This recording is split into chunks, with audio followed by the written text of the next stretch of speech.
Hello, this is Kris Nelson from evolveconsciousness.org. I'll be doing part 3 in a variable topic relating to truth and consciousness presentations that I'm doing. This one will deal more with being and becoming and those definitions as it relates to the part 2 presentation, which had to do with truth level 1 and level 2, absolute and relative. I also talked about duality and polarity and transcendental consciousness. So it's taking off from those concepts and talking about them more as it relates to being and becoming. So the first slide here, and I'll try to go quicker through this presentation because the last one was 5 hours. So the first slide image infographic here, I have a definition of being and becoming. Be and being has synonyms with exist, happen, existence, and actuality. And the verbs have different tenses. You have different verbs for different tenses and conjugations of the verb be, to be. We have is, am, are, being. So that's in the present. If you look at the tense. Was, were, been, that's in the past.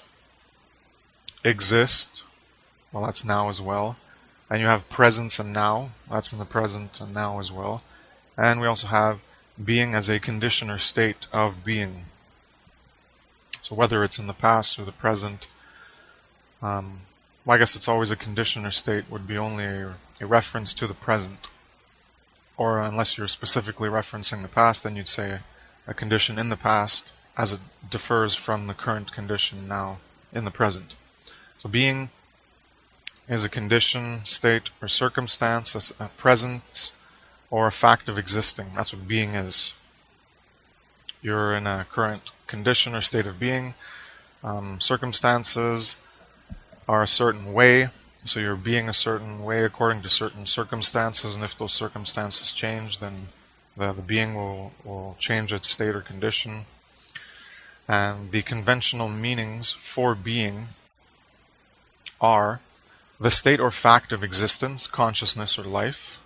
So a rock can be, and you can also have human consciousness or animal consciousness as being, or simply life as being. So some being, you can talk about consciousness beings, or you can just talk about some being as in a living being, which a plant is also a biological living being as opposed to non-living beings like a rock.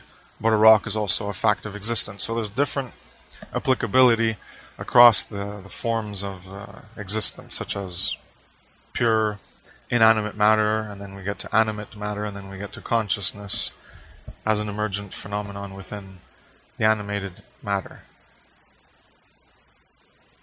Also, the conventional meaning is that which has actuality, materially or in concept. So something is when it actually is in reality, or it is in your mind and doesn't exist in reality. So you can say something is or is being. It has an actuality in your consciousness, but not in existence. So if you talk about being, someone might talk about how something is, but it's completely derived from their consciousness without an actual basis in reality. And the third conventional meaning is one's basic nature or the qualities thereof, our essence or personality. So that would be who we are as a being in our current condition and state in consciousness. So it's applicability, not our being as a body, how we're being, the state of our physical existence, but the state of our consciousness existence of who we are as a person, who we choose to be. So those are different applicabilities for being in conventional meanings and synonyms and verb tense. Become and becoming is similar to be and being, but the synonyms for exist and happen, existence and actuality, now the synonyms for becoming is to evolve into, to grow into, to turn into, to develop into. So be and being is to have that existence and actuality to exist and have happened. So something that's already taken place, and you're now living in that condition. Being and becoming is you're trying to go towards something else, turning into it, developing into it, grow into it, evolve into it. And becoming comes from becoming, but it's not, the be in becoming is not the be from be in being. In becoming, the part coming is actually the part that means be or being. And the be in becoming doesn't mean the be in be or being.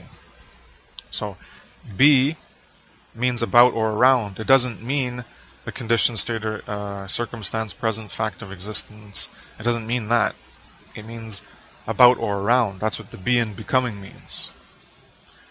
And when you get to come is the actual equivocation to be and being. That's how they relate. It's not in the be part in become and becoming. That's deceptive. It's not the same as be and being. The be and being in the becoming is in the coming, etymologically. I just want to make that clear, because I thought it was in be. The word was confusing to me at first until I understood, oh, well, the be is not actually the be, it's another type of be, and then the coming is actually the be and the be and being. So come is to come, go, happen, to come around. So the word means become is to come around, to come about, to go around, to happen about, to happen around. So to come around, to come around, about, across, by, or near. Reach a destination, approach, arrive, enter, meet with, fall in with, befall, befit.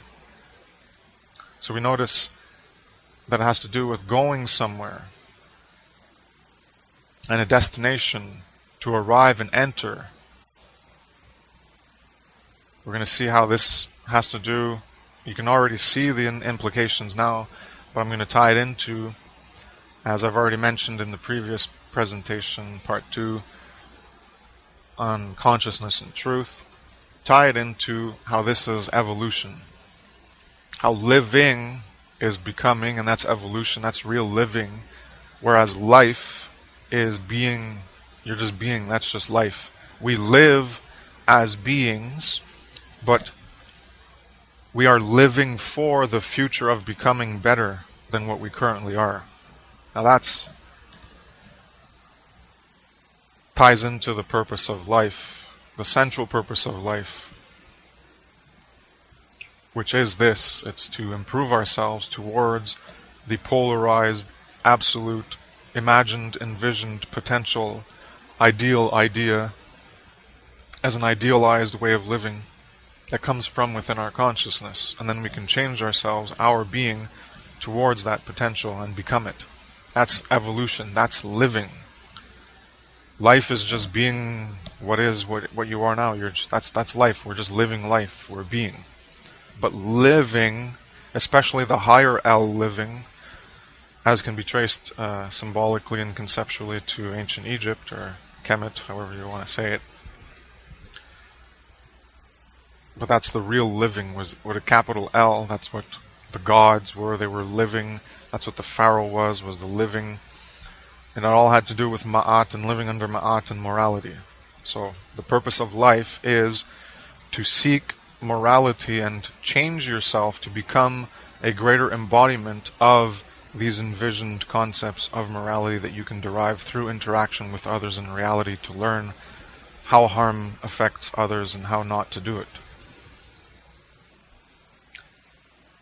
Before I go on to the next image, I'll introduce an image I had put in part 2.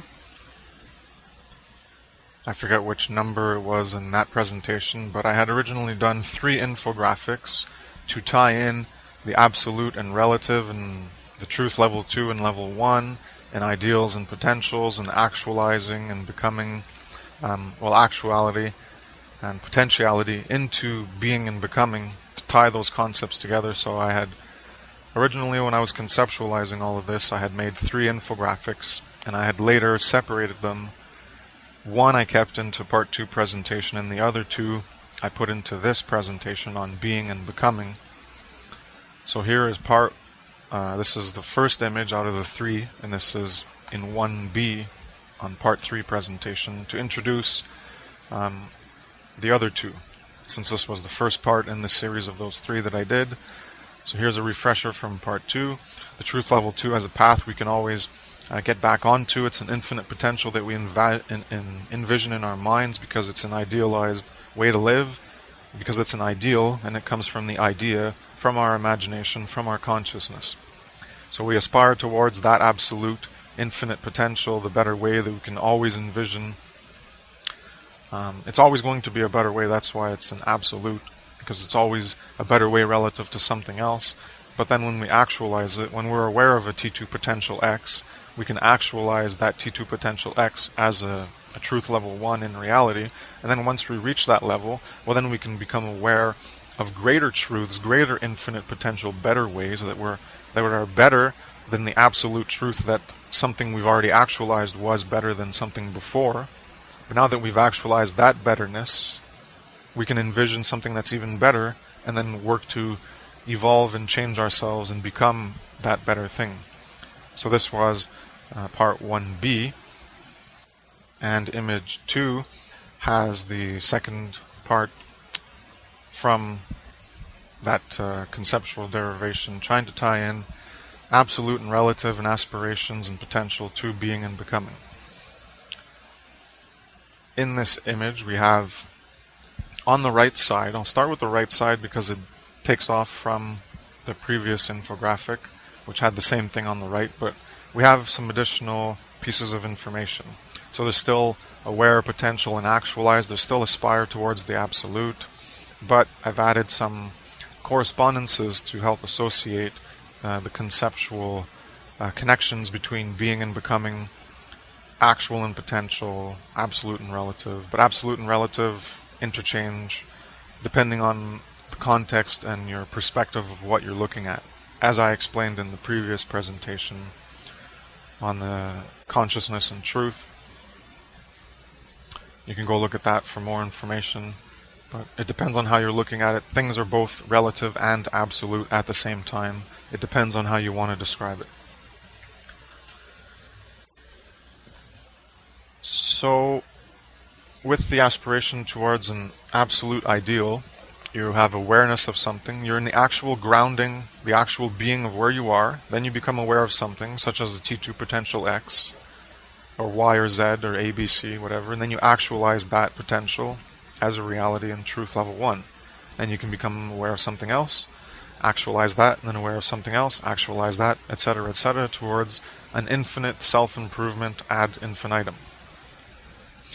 How this relates to being and becoming is the being part is when you actualize. When you become something, you're being it. When you have become it, when you're becoming, you haven't become it. You're not it. You aren't being it yet.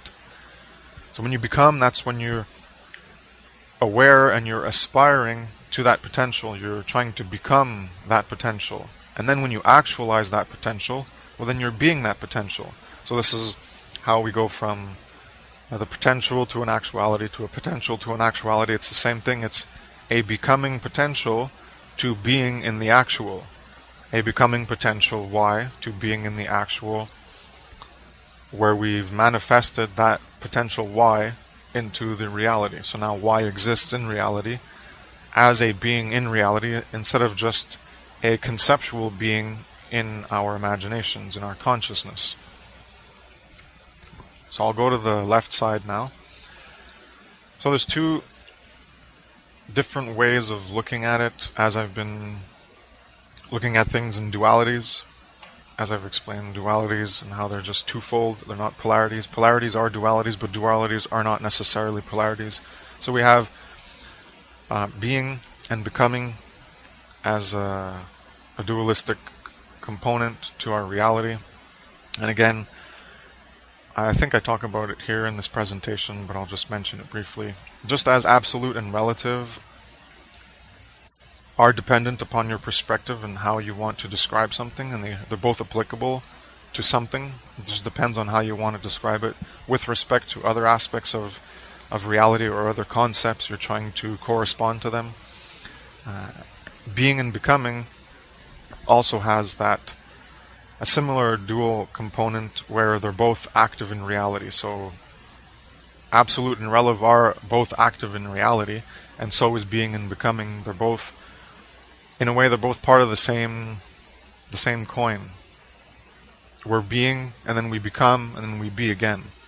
You can't have one without the other for our current way of existence. And if you're not becoming something better and you're just being and you're stagnating your whole life in this existence, then you're not actually living, as I've said with a capital L. You're surely not living for the greater potential. You're not living for a better future. So it's not really living, you're just stagnating in an entropic, stagnant, static, fixed way of living, and that's not real living. Anyways, I'll probably elaborate upon that further in the future in this presentation.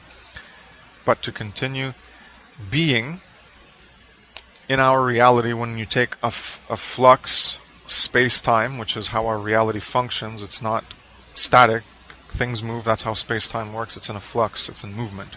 So if you take being and you add a flux space-time where things change, things move, well, that equals the becoming. Once you add being and once you add time and change and movement to a static being, well, then you get the possibility for becoming, and that is the power to affect change. So being would be existence, and the flux space-time would be the ability to even have the possibility of a future. Because if you don't have time in space where things move, then existence remains static, frozen as an entropic state of time, where there's no time and there's no future. All you have is the present, which remains forever the present, and nothing changes. There's no life, there's no living, there's nothing. So you have existence plus the future gives you that potentiality for becoming something else, the power to affect change.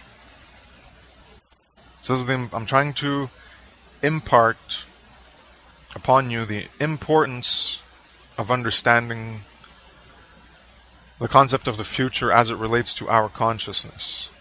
I've already talked about syneidesis and synderesis or synteresis in the first presentation, as conscience as a judge for the past actions, which is syneidesis, in order to develop conscience as a guide to our future actions, which is synderesis.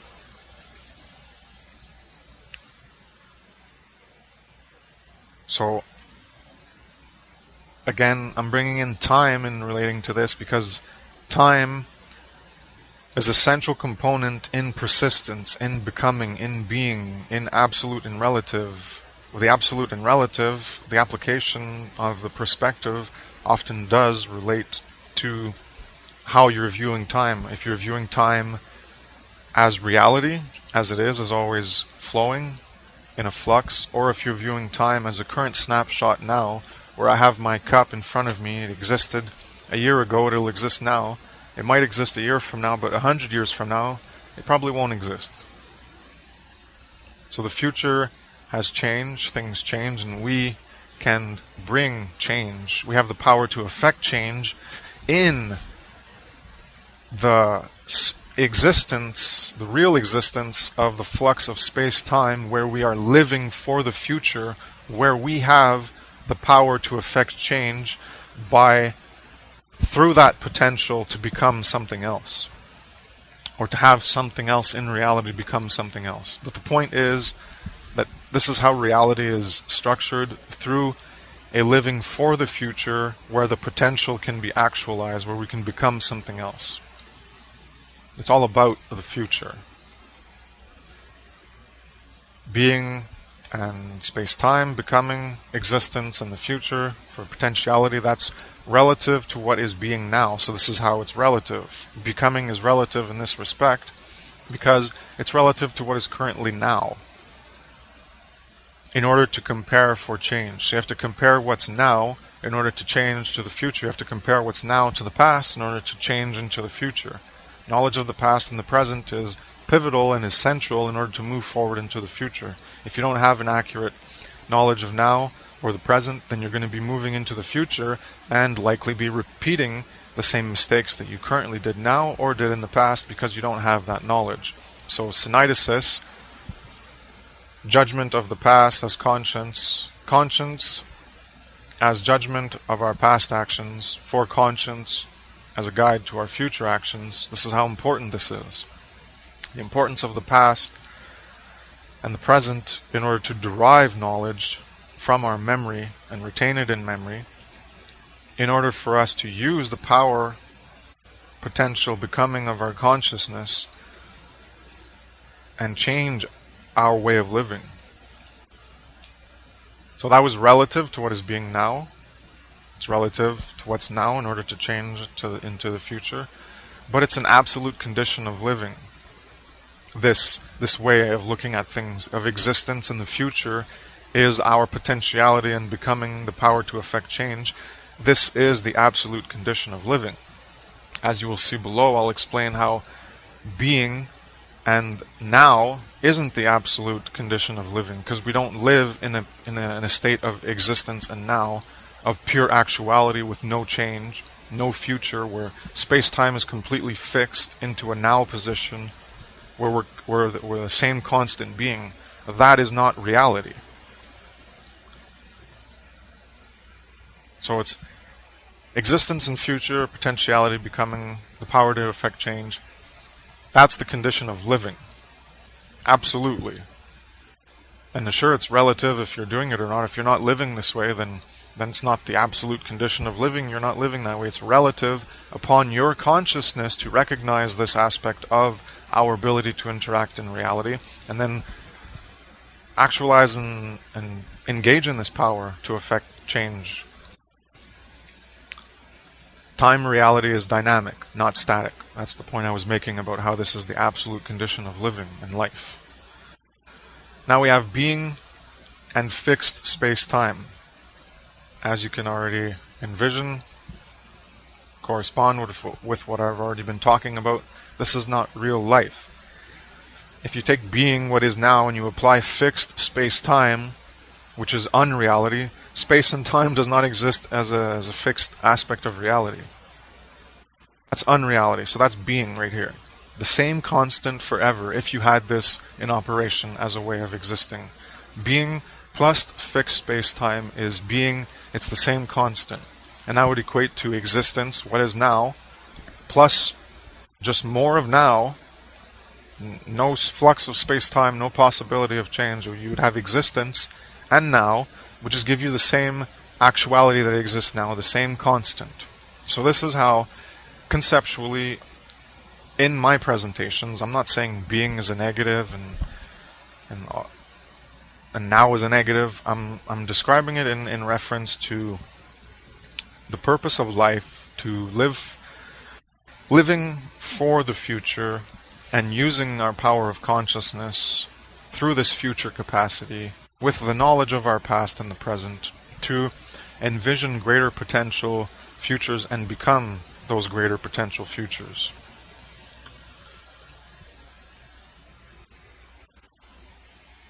Existence and now, being in fixed space-time, is absolute at a time and place. So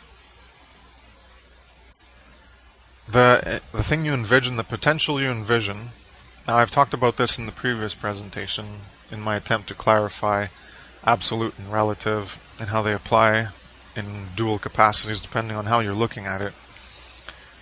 When you had existence in future, it was relative because it didn't exist yet. Compared to what was now, you needed a comparison of now in order to envision a better future that doesn't exist, so it's relative.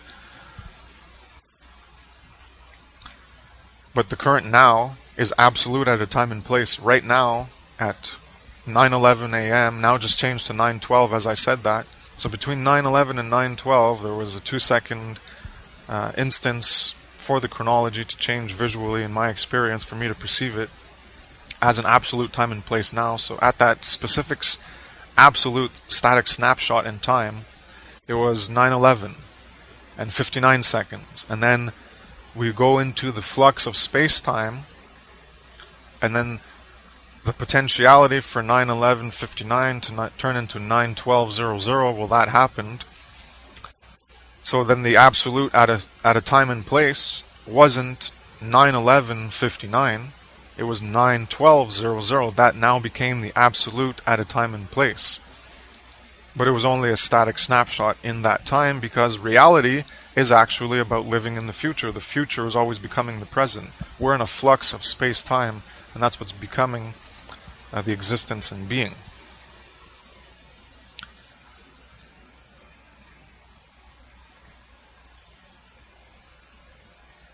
So being, existence plus space, a fixed space-time, just more of the now, that is absolutely what is now, but it's relative to time and temporal and temporary, because, as I said with 9/11/59, so that was absolute at that time, but that's not how reality works. Reality is a flux, so then it becomes 9/11/59 becomes 9/12/00.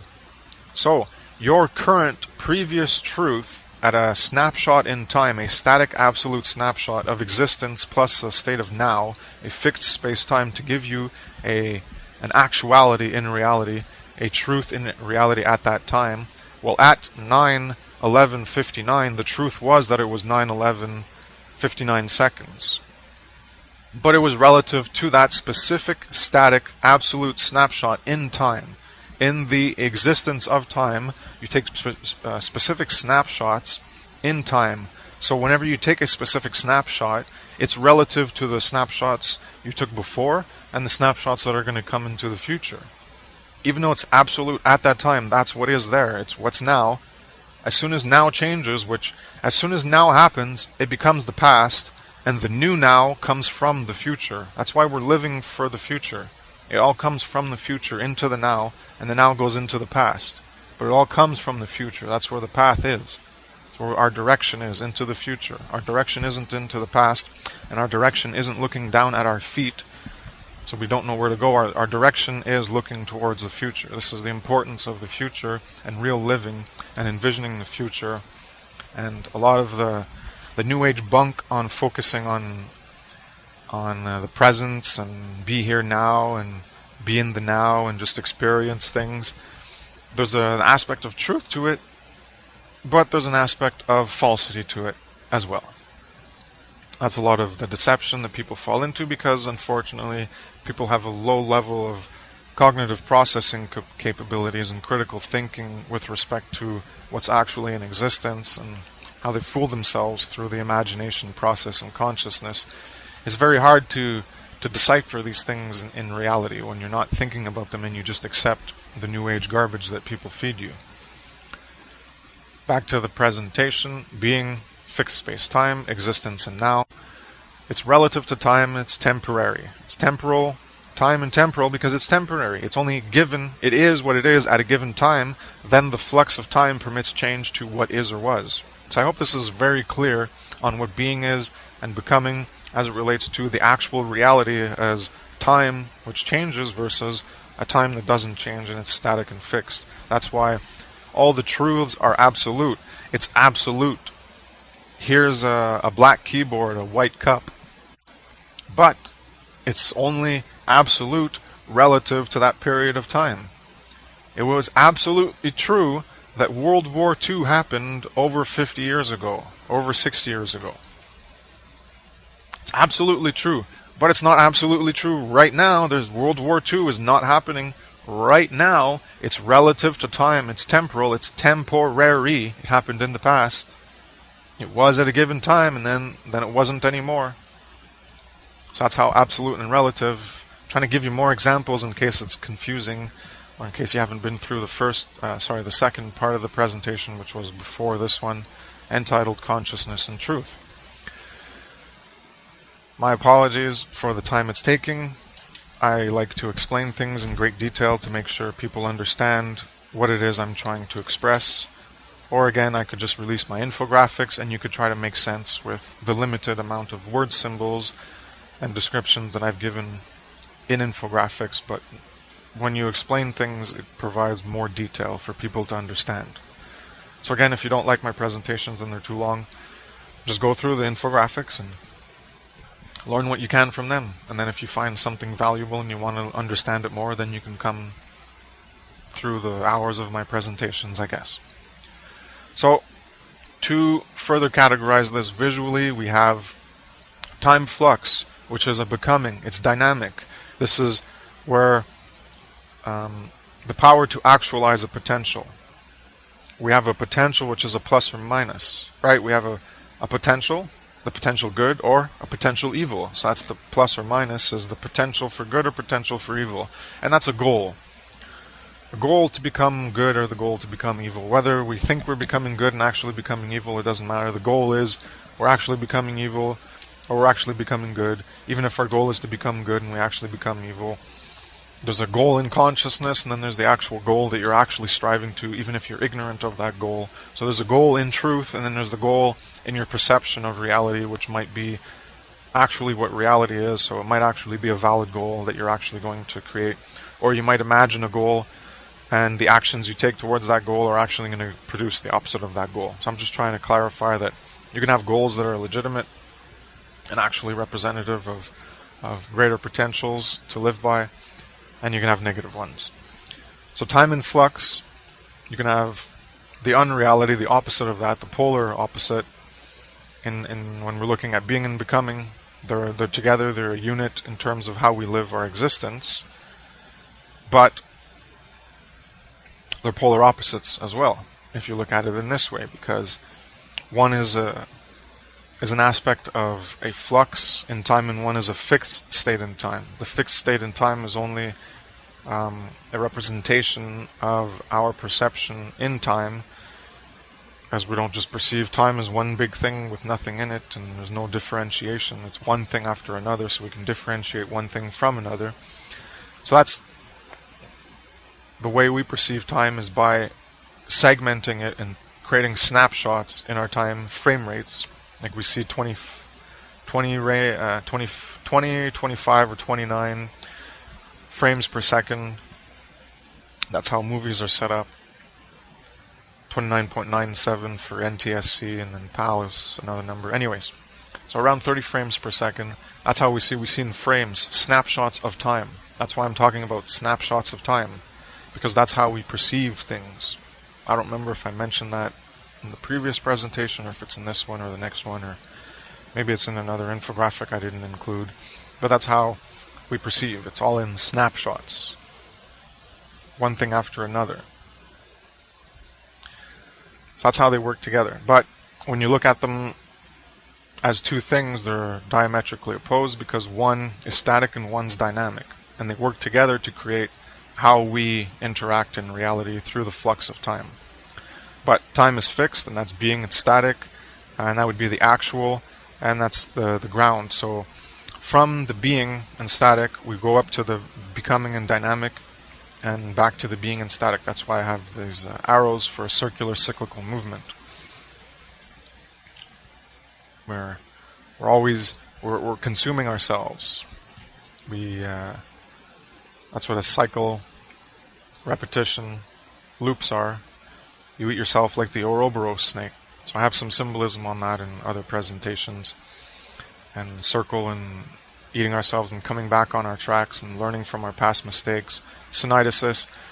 Like, you have to go through my presentations and make the connections on your own of all these different things. I've been working on these presentations for the past year, and it's all a development of the same conceptual work, but dealing with specific sub-concepts to tie everything in to create a more holistic pattern recognition of everything together. But it's all described as concepts of symbols we derive from reality. So go back to my work on the trivium and symbols and consciousness and symbolism, and then follow up to here, and you'll make more connections to my work, such as what I'm talking about on the loops and iterations and repetition and persistence, which I talked about in Consciousness and Truth prior to this presentation, but it's been talked about with respect to karma, as it's a wheel of life. That's the wheel, and you can tie in synthesis to learn from our past, to live for the future. We're consuming ourselves. We consume knowledge of our past in order to recreate ourselves into the future as better versions of ourselves. So that's what self-renewal is. Continual self-renewal ad infinitum. This potential that we aspire to can continually be refreshed. Once we become aware of one potential and we actualize it, our state of being, as we exist in the ground of being, in actuality, well, now we've reached a greater level, and that allows us to aspire to even greater levels. We can envision them in our consciousness, and then we can aspire towards them and then inspire them into reality. Through us, that's the power we have. We become expressions of truth level 2, of morality. We create these expressions of morality into existence. They become expressed through us.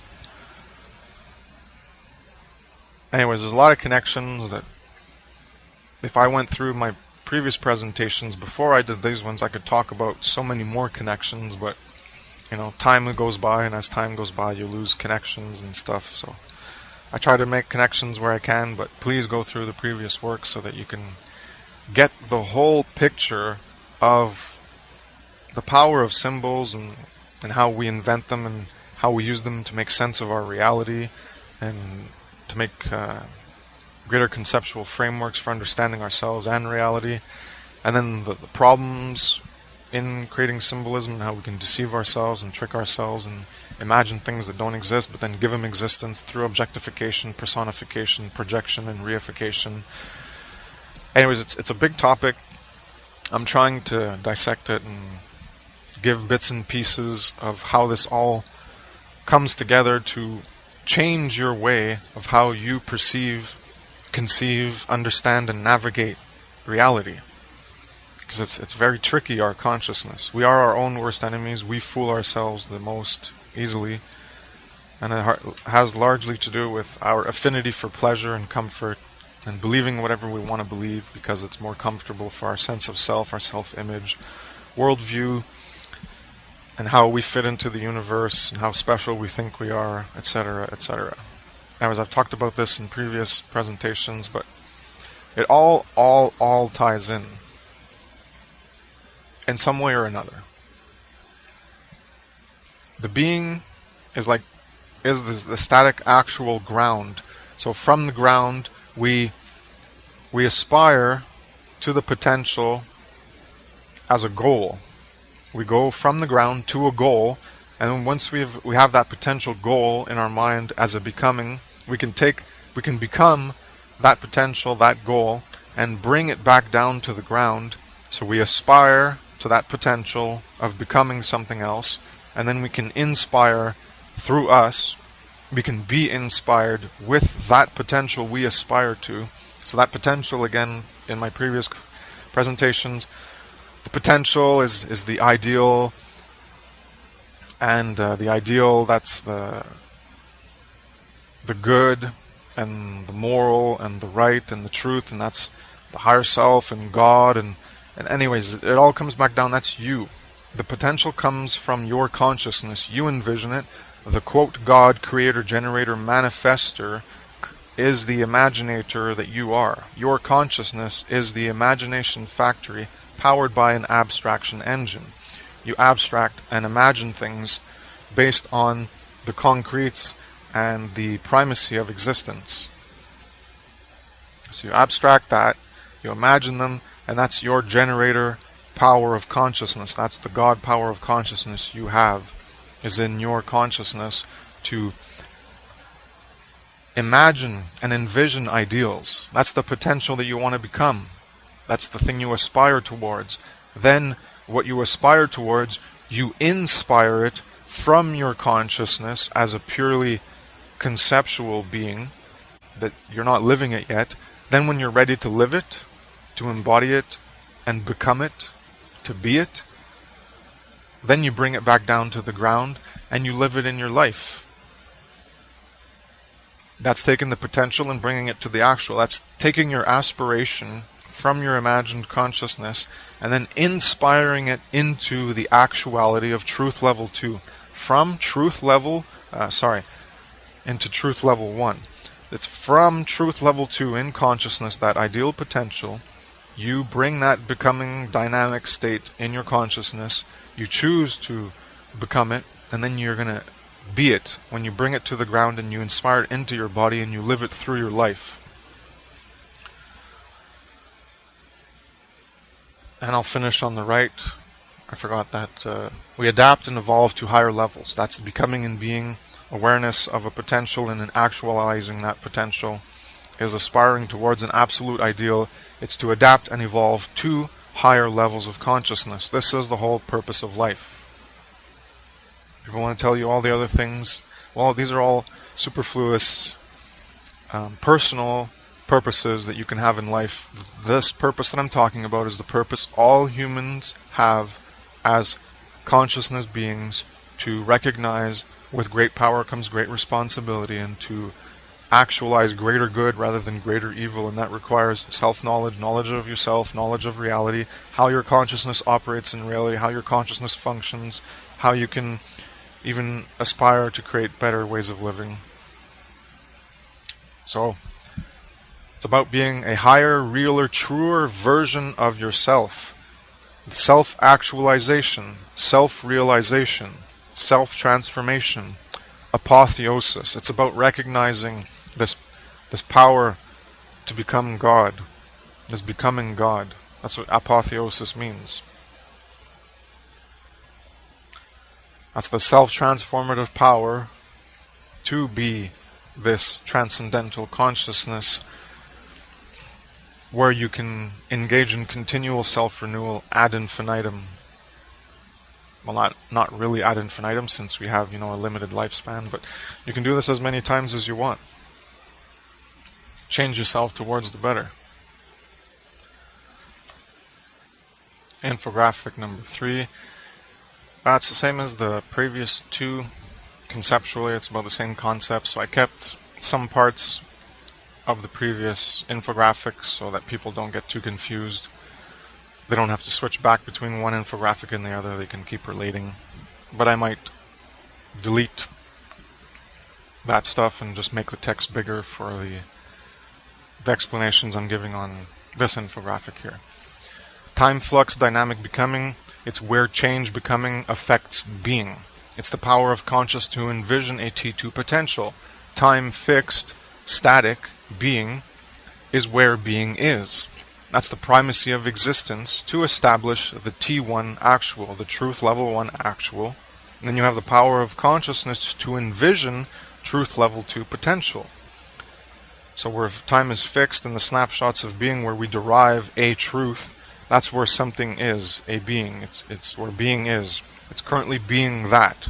And then 1 second later, well, it's currently being that. 1 second later, well, it's currently being this now, and then this, and this. And then things can change, but it's currently being whatever it's currently being.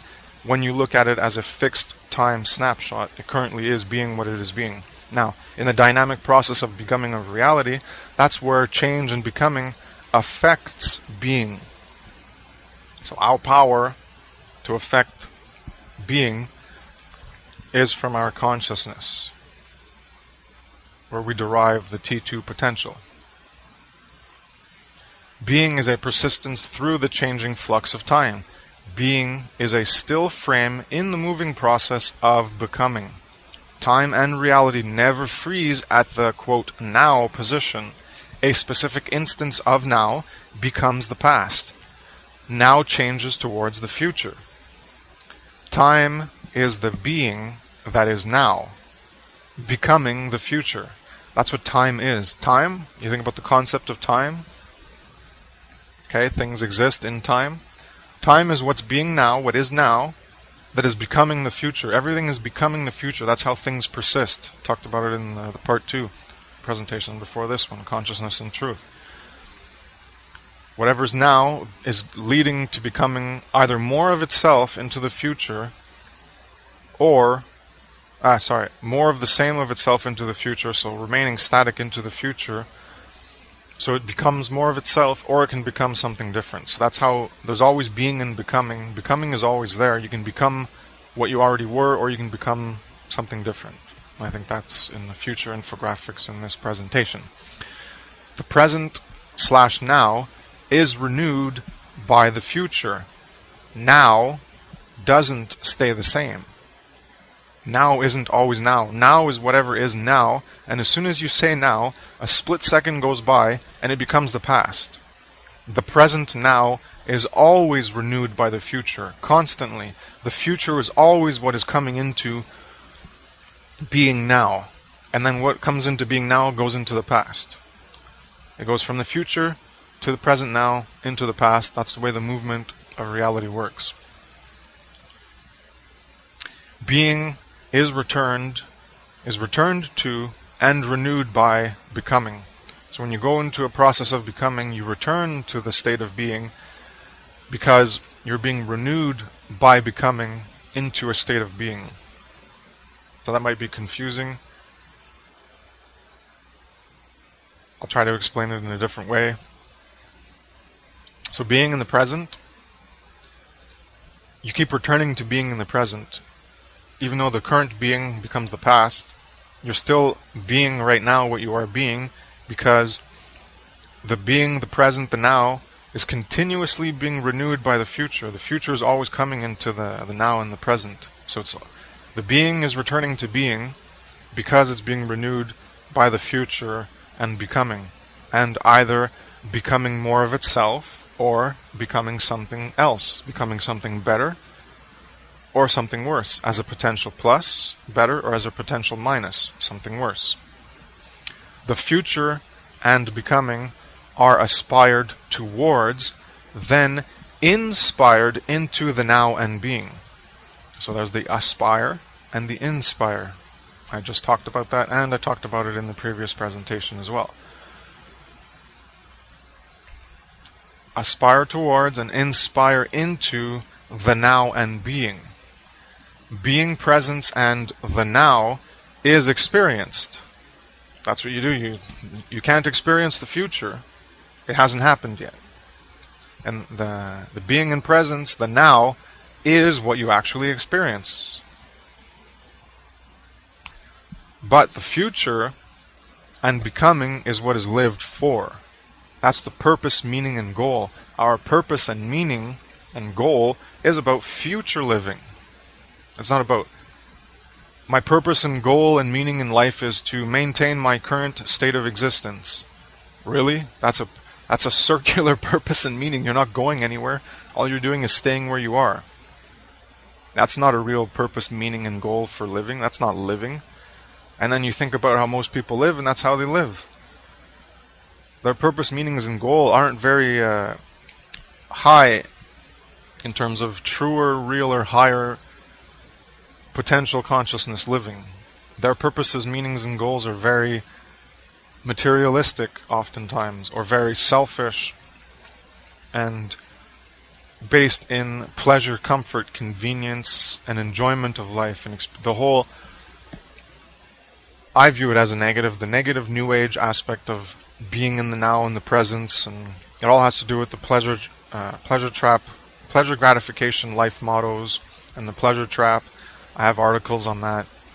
Live in the now, experience the bliss, follow your bliss, live for adventure, follow your dreams, follow your heart. All these things are all based in desires. They're not actual higher consciousness, quote, heart aspirations of truth and morality, that real higher heart, quote, heart. Because again, as I mentioned before in my work, mind and heart are just qualities of consciousness. It's not your actual heart. Your mind and heart, conceptually as a symbol, are actually just consciousness.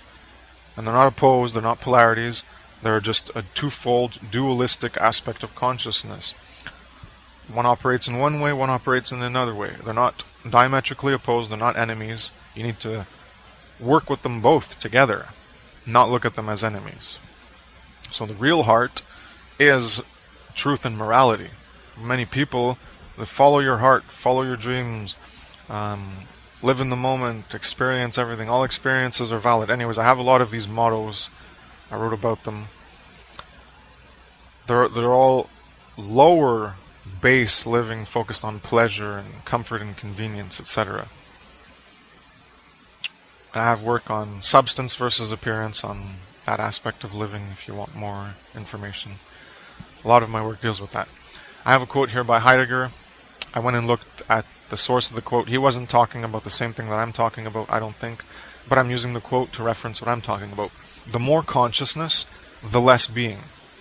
I was watching a documentary or something and the quote was mentioned. It wasn't about what I was doing, but when the quote was mentioned, I immediately related it to the work I was presently doing. So I'm going to explain it. And this relates to being and becoming and transcendental consciousness. So the more consciousness, the less being. So what have I been talking about in terms of consciousness? T2 potential, ideal, future.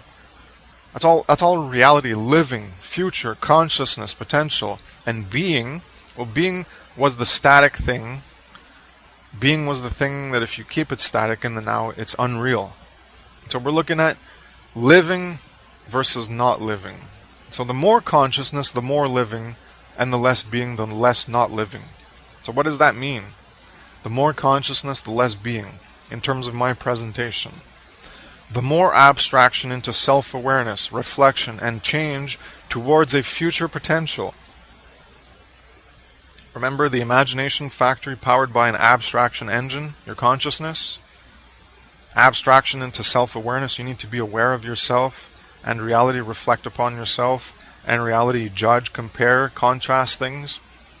So to do this and change towards a future potential, then if you do this and you have more abstraction into self-awareness, reflection, and change towards a future potential, and you're focusing more on becoming something, then the less you are of a fixed self-concept in the permanence of now that resists or fears change. Where you're focused on, where you have a learned helplessness and you don't know how to change, or you don't think change is possible. You're a self-victimized mentality where there's no change possible and you think things are hopeless. That's because you don't have consciousness. You're not in higher consciousness capacities of even the capacity to cognitively process yourself or reality in greater degrees of pattern recognition and correspondence. You don't even have that capacity because your consciousness is so degraded. Either the food you eat, or you don't think, you're antithetical, or you have an animosity towards thinking. Whatever reason, you're not thinking. So as a result of not thinking, not developing your cognitive capacities, not developing your consciousness to gain greater awareness of reality in that first part of transcendental consciousness, well, you're never going to be able to reach the ability to even envision greater potential improvements and better ways of living from your consciousness, because you haven't even developed your consciousness in a more basic way of looking at reality honestly, to see it as it is, to then even envision comparatively, relative to what is now, a better way to live. You won't be able to do that. You'll be envisioning ways to live that you think are better but aren't actually better, because you don't have an actual more consciousness, self-awareness, self-reflection, and change towards a future potential. You're fixed in your current state of being, in your self-concept, and you don't want, you think that the way things are need to be this way, or you don't see how they can change, and you're stuck in a static state of being, and you're not in a state of recognizing your power to envision potentials in consciousness, to then bring that future into being, and then change your reality. You're a broken human. You might be a human animal with some aspects of consciousness, but you're not a higher order human within the higher order of animals. So higher order of animals, you get humans. There's a human. Yeah, you have the higher order consciousness, potential, capacity to envision things. But if you're not using that potential to envision things, you're a higher order animal compared to other animals. Okay, you can talk and do other things, and you can interact and do things more than other animals, but you don't have the higher order transcendental consciousness to abstract and reflect and become more aware of yourself and reality, to then change yourself and reality. So this is higher self versus lower self. truer self versus falser self. So far it seems like I'm failing on my duty to reduce my time. We're already at about an hour and I've only done 4 infographics. But I think those are the most explanations, so hopefully things go quicker. Infographic number 4, pure being, absolute, infinite. What is this concept of pure being that people have, and why are they relating it to the absolute and infinite? Now this, again, I'm introducing it here because we're talking about being, and I've talked about it in the previous presentation on absolute and relative, because people envision the pure being, the one, the all. So I've talked about that in the previous presentation a bit. Here's a little bit more, but again, I've said the most is going to be dealt with in the next presentation, where I'm going to demonstrate the objectification, reification, personification, and projection of, well, I'm going to explain it more, what makes more sense, that the power of your consciousness to derive truth, love, good, right, morality, natural moral law, comes from you as the source, versus other people that want to, I was one of those other people that used to imagine that there was some absolute, pure, infinite being out there that was the source for truth, love, good, right, morality, natural moral law. Now, if you go back to my previous work on my site, this is how I would erroneously conceptualize the source of what we term and our expressions of for truth, love, good, right, morality, natural moral law. Pure being is no change, right? You understand this as what I've already been explaining? Being, static, no time, fixed, entropic, stagnant.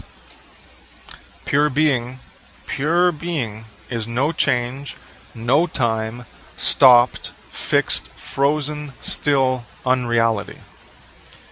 Pure being is conceptually derived from consciousness.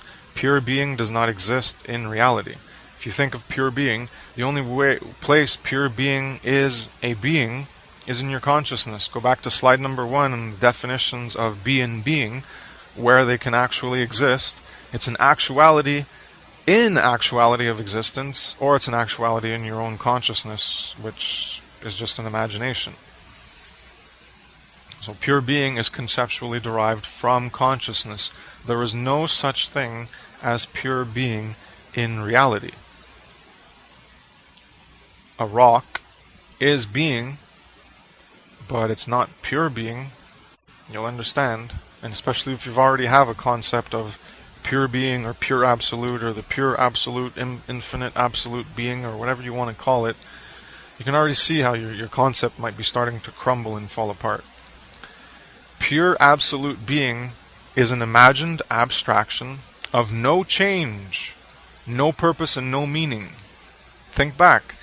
In these New Age pseudo-spiritual conceptions that you've been infected with, that I was previously infected with, pure absolute being, that's sold as it has all knowledge, it's omnipresent, omnipotent, has all knowledge of the past, present, or future, which disqualifies any purpose in life and meaning, because then everything is meaningless and purposeless, because there's all these soul groups and soul hierarchies, and returning to the one, there's no purpose in returning to the one. If the one already has knowledge of everything that was, or will be, it already has all this knowledge. There's no reason to return. It already has all the existence and all knowledge and everything. It didn't even have to create a universe, because it already had all the knowledge of everything that was or will be, because it's pure absolute being.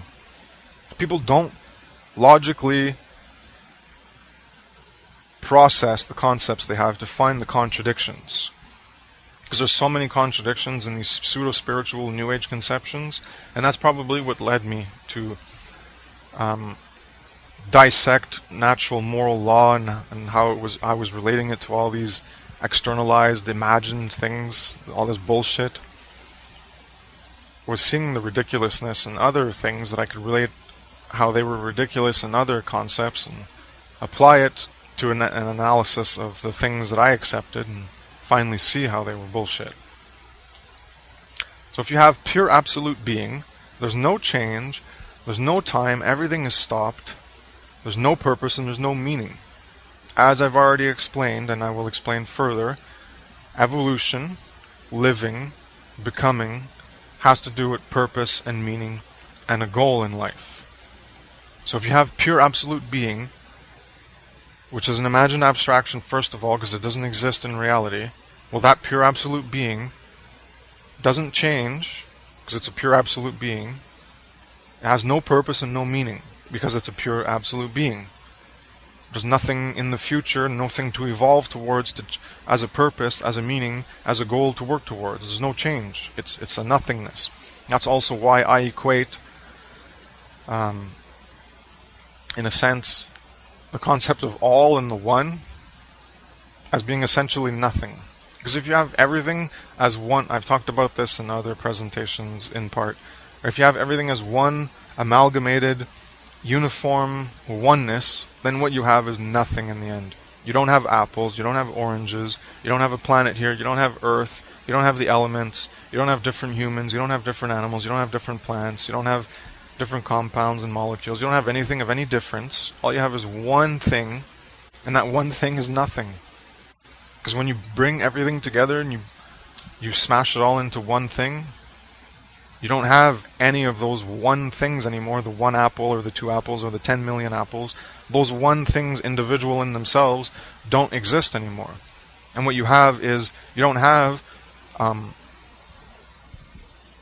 everything as a conceptual all-one universe that just groups things together. What you end up is a nothing, is a one thing that is nothing. Because it's everything that actually did exist, and you conceptually roll it up into a oneness, where that oneness, well, it's not an apple, it's not a human, it's not a plant, it's not a planet, it's not the earth, it's not any element, it's just a one thing. And that one thing is essentially nothing. It's not nothing as opposed to just a void of nothingness.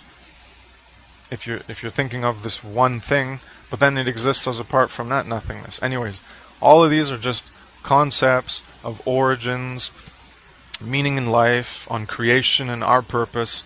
I've talked about this before in consciousness and symbolism, and how we've objectified, anthropomorphized, and personified aspects of ourselves through symbolism and attempts to provide meaning and purpose for our lives and answer questions. Anyways, psychology and consciousness is a deep aspect. We fool ourselves. It's time for people to start thinking more. Please start to think and understand this stuff. So the pure absolute being is an imagined abstraction of no change, no purpose, and no meaning. So sorry about that tangent on, that one thing being nothing, essentially. It's only in relative to how everything here is an absolute everything, a remote, a pencil, an eraser, a fork, a plate. If you bring everything together, you don't have all of those everythings anymore. That everything that was the one, the all, as I talked about in the previous presentation on consciousness and truth, which is what truth is. It's just a representation of allness, of everything, just as a conceptual oneness. Well, then you pollute that concept, and then you create a pure absolute being, an imagined abstraction, from that concept of oneness and everything. But then everything ceases to be a grouping into an all or one grouping, like a universe, which is what it's rolled into one. Then the grouping is erased and it all becomes an amalgamation of this one thing. So everything that was doesn't exist anymore, and you have this nothing, this goop. And you call it prima materia or whatever you want, as original one thing. If you put everything together that isn't itself anymore, it's all put together, you have this one thing which is nothing, or call it energy. Okay, so it's energy. This one thing is energy, but it wasn't a table, or it's not a chair, or a lamp, or a pencil. So all those everythings are gone, and you have nothing anymore. You have nothing. Energy, there's no more existence, there's no more life, there's no universe, there's nothing but energy. If that's actually the source. I'm just talking about conceptually. It comes down to it being nothing. And if this nothing, or this everything, this energy, has all knowledge and everything, well, then there's no purpose and meaning to life, because it just creates things, and it already knows the end result.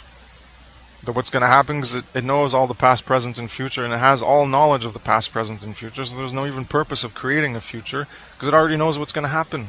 There's no meaning, there's no purpose, there's no becoming. Everything is statically programmed with the illusion of becoming something. It's just a static, fixed program that just appears like it's changing. So is that how you want to believe reality is? That it's all preordained with this knowledgeable being? It has all knowledge, so it already knows what it's already created. Therefore, there's no actual becoming and evolution. It's all pre-programmed. There's no free will to change. It's all a static, fixed existence, a program that's unfolding without any change. I don't view things that way. I don't view the concept of a pure absolute being as being legitimate. It doesn't hold water. So it's this pure absolute being, it's everything. There's nothing new. There's no change. There's no purpose and meaning into becoming something else. There's no something else to become. There's no purpose and meaning to become something else. There's no goal to become something else. There's no journey, no becoming, no change. There's nothing new. I hope you're understanding this concept of pure absolute being is hogwash. It only exists in your imagined abstraction, in your imagination, in consciousness. And you want to claim that this is the absolute reality, God, and blah blah blah blah blah. It only comes from your freaking consciousness. There's nothing in reality. It's antithetical for how we even perceive reality as existing in our own existence and how we live. And you want to take how you live existence and say that that's less real than the imagined concept that you derive in consciousness? How insane is that? That you're going to relegate actual existence as being less real than the imagined bullshit that you have envisioned in your consciousness. This is how poisoned we've become in consciousness. We don't think. We believe whatever the hell we want because it makes us feel good about how special and powerful we are. But not in a real sense. I'm talking about the work that I'm doing to bring back your recognition of where the source of truth, love, good, right, morality, natural, moral law comes from. I'm trying to bring it back into you.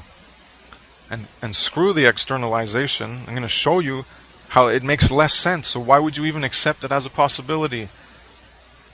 Even if you do recognize that the power does come from you, then you're going to still stay attached to some externalized concept, which when you look at it comparatively, either it comes from that or it comes from you.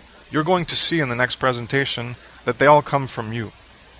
It all comes from you. This pure absolute being that you try to attribute sources for things and all these imagined conceptions is purely just imagined abstractions in your consciousness. There's no verifiability in reality. There's no veracity in reality. It's purely conceptual. Nothing in existence exists as pure being. Only concepts do, like the truth, the all, the one, like the universe, rolled into one.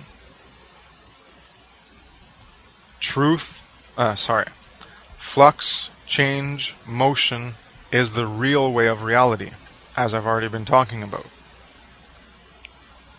Reality is not fixed, motionless, unchanging as some eternal, permanent, quote, absolute, pure being, as an unreality. That's not how reality is. Reality doesn't operate as an unreality. Reality isn't fixed as an unreality. Reality is not motionless like an unreality. Reality isn't unchanging like an unreality.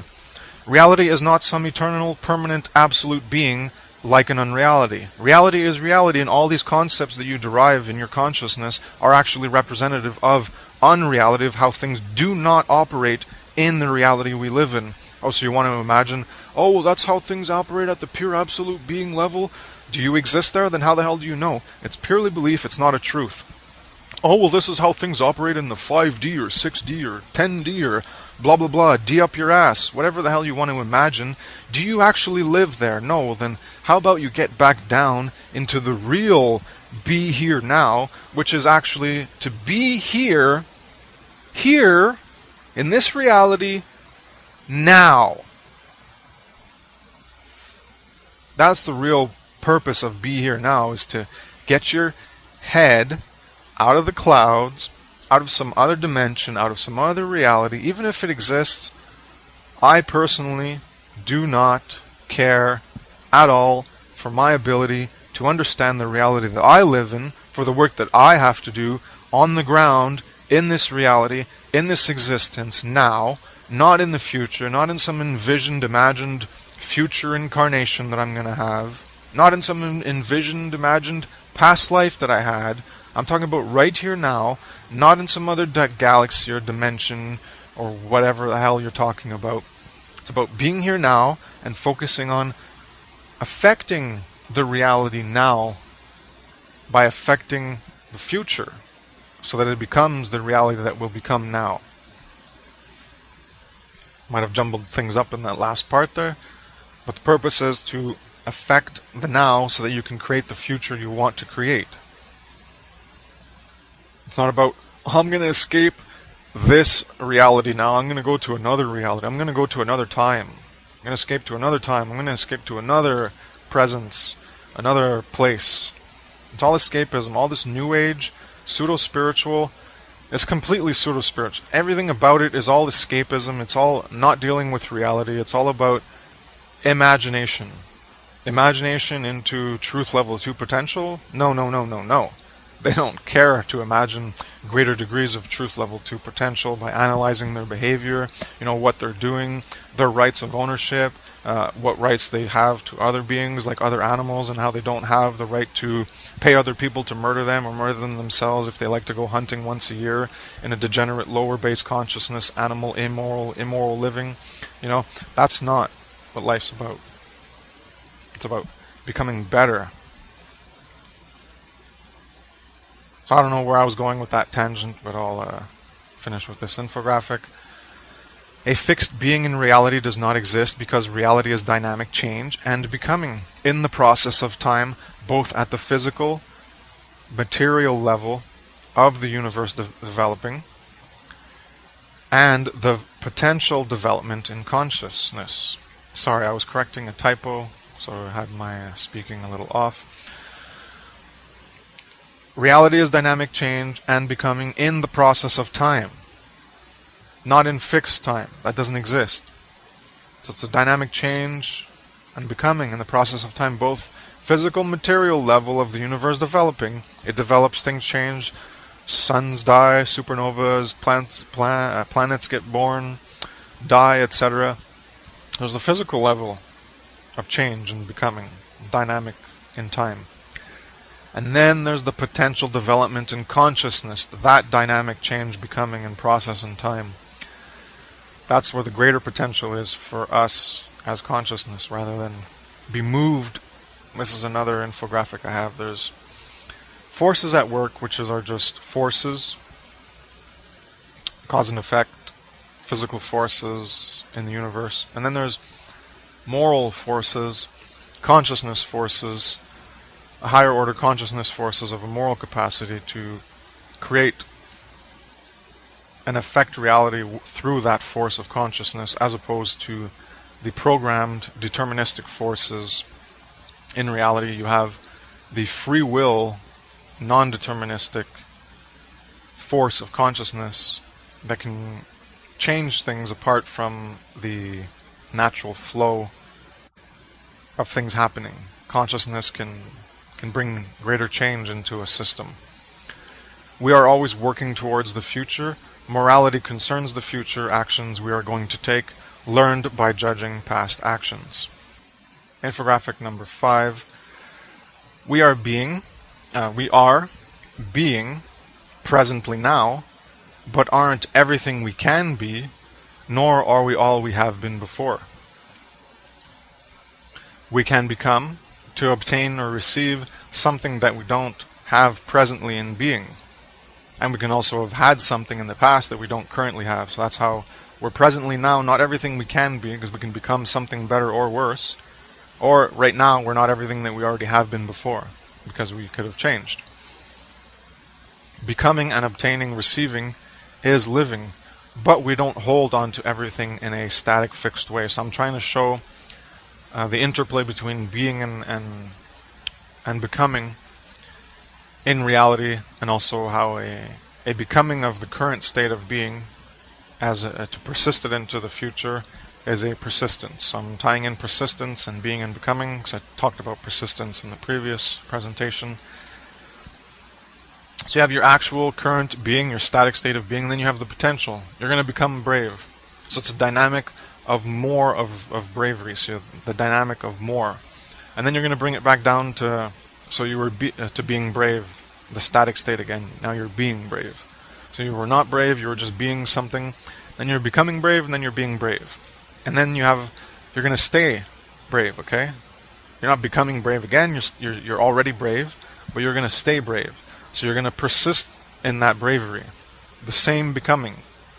Before, the becoming was a dynamic more. It was a change into more. Now the persistence is becoming more of the same.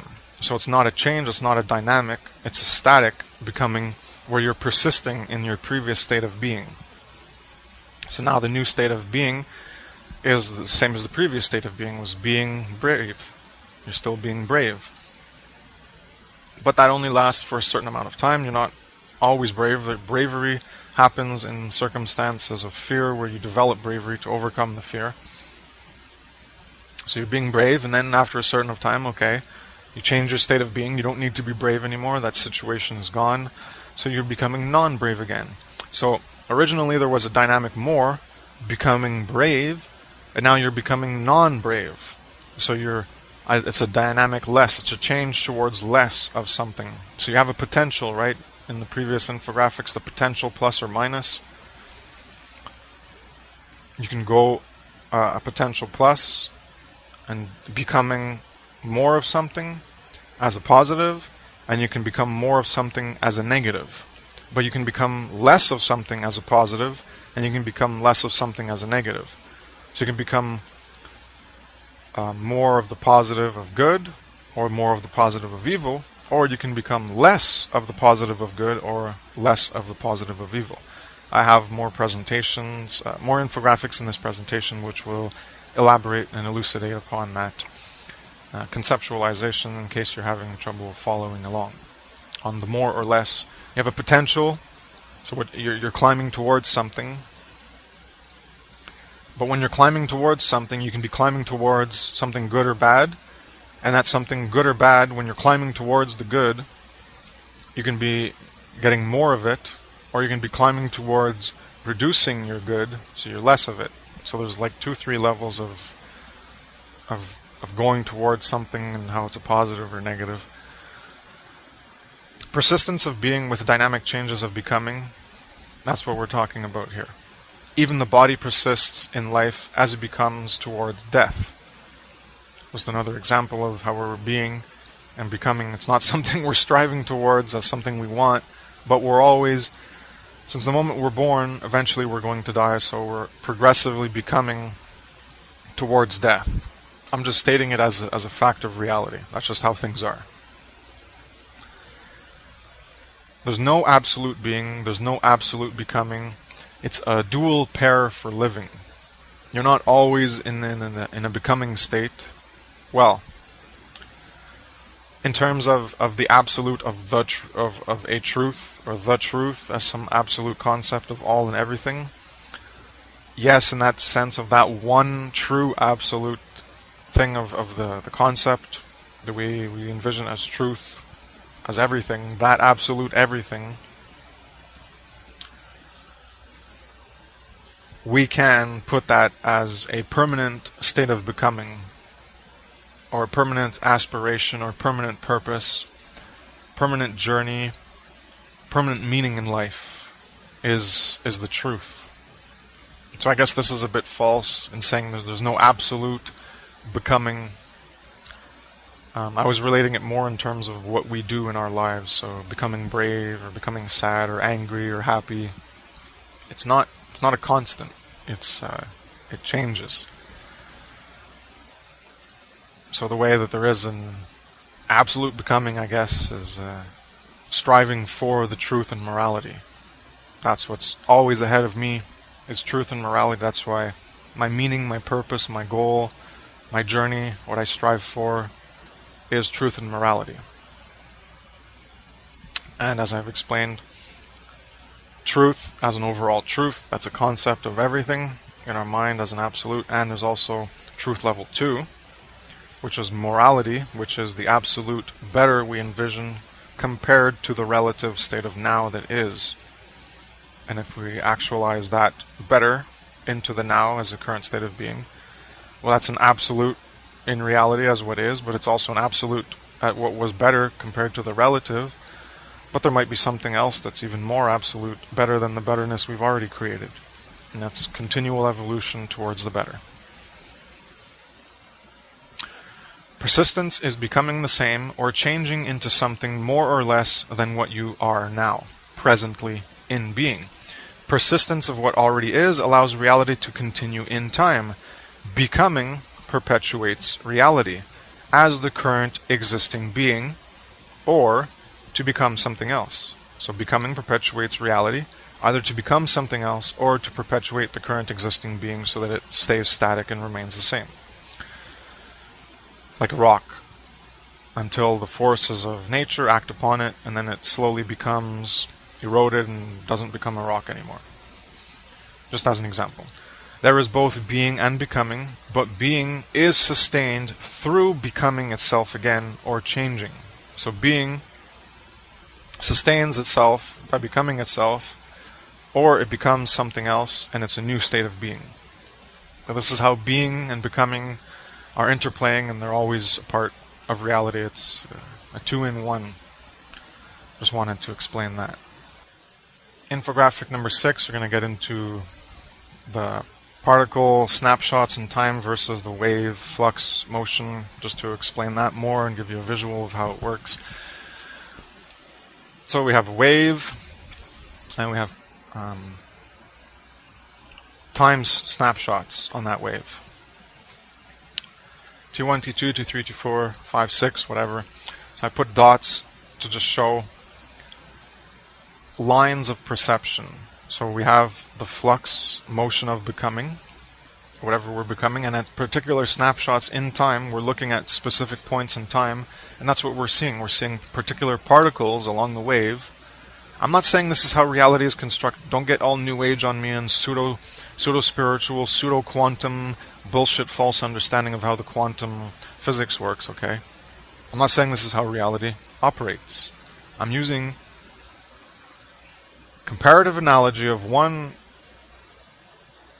dualistic framework of particles and waves, and trying to understand things in particles and waves as a symbolic correspondence, and I'm applying that symbolism of particles and waves to time and being and becoming. So at a particular snapshot, T1, T2, T3, you have a particular perception of reality. That's your particular perception because it's a particular snapshot in reality. It's a perception at 1 second versus another second. Something can be different. A ball could have been in position X at second 1, and then at second 2, the ball is at position Y. It's changed. So your perception of reality has changed because the ball has changed. Reality changes, so your perception of reality changes because reality changes. So T1, T2, T3, T4, you have different perceptions of reality as reality changes along the motion, the flux of actual existence and becoming in time. So T1, T2, T3, T4 is an instance perception of reality, and where you actually perceive what's going on in the flux of time is where you have a perception of reality, but the reality itself is that flux in time, because we don't exist as snapshot T1s, particular instances. We don't exist as instances, fixed instances, in a static time. Time is flux and motion, so that is reality. So when I put reality as the wave, I'm not saying, the reality we live in a wave of potential, and then the The particles we see in reality, those are only snapshots of an instance of our perception, and we create reality with our consciousness by observing it. You don't understand anything about quantum physics, really. You just believe in a bunch of new age idiots and what they talk about because they envision concepts in their consciousness, and they're going to express it as if it's a truth when it's only a belief. It's not a truth. I've taken a lot of time to look into the double slit experiment in quantum physics, and I've been able to dispel a lot of bullshit. So this is just a symbolic way of looking at how our consciousness interacts with reality. Not that we create reality this way, or not that reality exists this way. I'm talking about how we perceive it. So, now you can maybe understand how people have taken this demonstrable aspect of how we interact with reality as a consciousness, and they've taken this understanding and they've projected it as an actual way that reality functions. So I'm telling you that symbolically this is how we perceive things in reality. Other people have taken this and have made it the reality. So reality is actually a wave. And the particles don't exist. They're only perceptions in the wave. So then reality, do you see how this relates to the New Age bullshit that maybe you still accept or you previously accepted? It's all through a failure of thinking for yourself. You believe what other people tell you, and then you gobble up, and it becomes your version of reality, how you perceive reality. If there is no time, then there is no waveform for propagation of particular space-time movement, frozen with no persistence in time through motion. Make sense? If there's no time, then symbolically there would be no wave, right? Because time is motion. So I'm representing motion through a wave, through the propagation of particular space-time movements, because it's particular. You do something at a particular time, and it's not done at another time. So it's particular, it's an instance in time.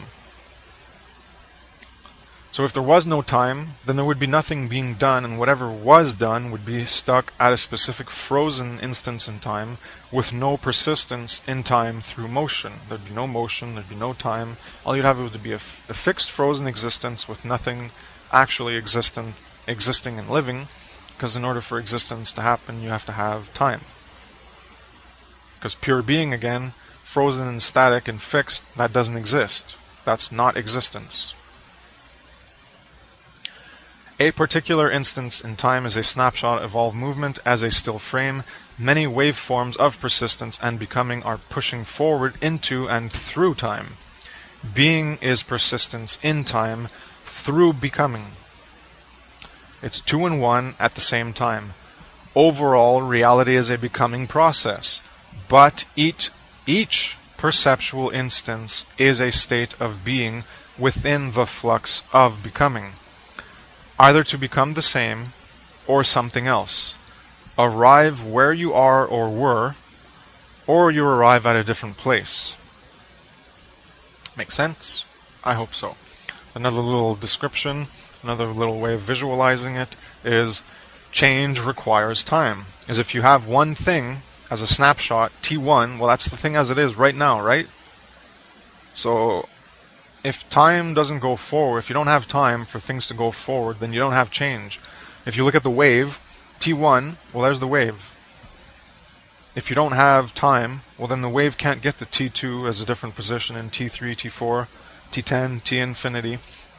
You won't have the wave shape. All you'll have is a dot, because all you're looking at is T1 forever. There's no time. Everything's fixed and static.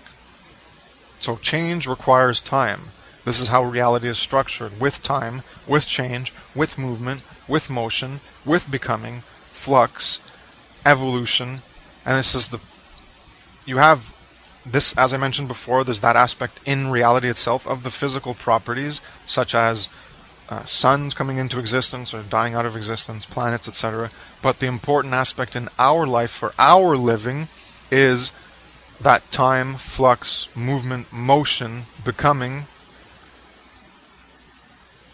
as it relates to the change and evolution of our consciousness to bring betterment, improvement, transformation, goodness, rightness, truthfulness into reality where it previously didn't exist or doesn't exist. That's the power of our consciousness, to bring that into reality. This is how we live. This is time, flux, motion, evolution. It exists in the physical level, and more importantly, for us humans, it exists in the consciousness level so that we can improve our human created world and reality that we've lived in, that we live in. So being in space-time as a snapshot, it's a flux wave. The flux wave is becoming, the fixed point particle is being. Different points are different states of being, in flux through becoming. Reality exists, but not as a fixed, static reality snapshot, but as a flowing, changing time. That's how actual reality exists. We understand in terms of fixed measurements, quantity, velocity. Do you understand what I'm saying? This is how we understand. We understand things this way. Through measurement, quantity, and velocity, because that is how we process reality. As I said, we have frame rates of perception, 25, I think it is. 30 to be safe. That's why they put 30 on cameras, to make sure we're not having any, missing frames in our movies. But 20 to 25 is what we usually do as a consciousness. So each frame is a specific measurement, it's a quantity, and if there's movement, if something movement, then it's a measurement of velocity, even if we can't specifically measurement. It's a measurement with our consciousness, with our eyes, on reality. We're seeing it as at a fixed time, at a temporary position in the movement of time. We see these certain things, and that's what we see. Because that's how we operate. We measure things. We can't see everything all at once. We have to look at one thing compared to another, contrast, compare, correlate, correspond, and on we go. And this is, hundreds, thousands, millions of processes happen all the time. Every minute within our consciousness, we're making so many connections, and it's subconsciously. But that's the power of our consciousness, is to use this evolutionary capacity to bring the fixed measurements and quantities of reality into our consciousness, where we can abstract and imagine differently, and then bring that back to reality. So you can do that with positives and with negatives. And you can envision poisons and GMOs and everything and Monsanto and bring that into reality and create that as your measurement and quantity in reality. You understood you could do this, modify plants and organisms this way, so then you did it. And then you brought it into reality. And there's your negative consciousness. Your understanding of fixed measurements and proportions in reality allowed you to create monstrosities in reality. In terms of ma'a, and what is real, good, and true, that is not reality. You're creating an unreality in reality. Because the reality we're supposed to create is what's good, right, and true. That's the real reality we're supposed to create. Whenever we don't do that, whenever we create things antithetical to a truth level 2, to what is moral, right, good, and true, we're creating an unreality as a reality. So it's still the reality that exists, but in terms of conceptual symbol of the true, the real, the right, and the good, that is not true, real, right, and good. It's not a true way to live. Not the real way to live. It's the way we're currently really living in existence, because that's what we've done, but it doesn't have to be this way. Infographic number 4 explains this a little more visually. So many waveforms of persistence and becoming, pushing forward through time. This is not how actual reality is constructed, as energy waves that only pop into existence as particles. As I mentioned, this is not how it's actually constructed. Not how I see it, anyways. We have limited frame rate vision, 25 frames per second. We see in terms of frames or snapshots that are strewn together for a space-time perception.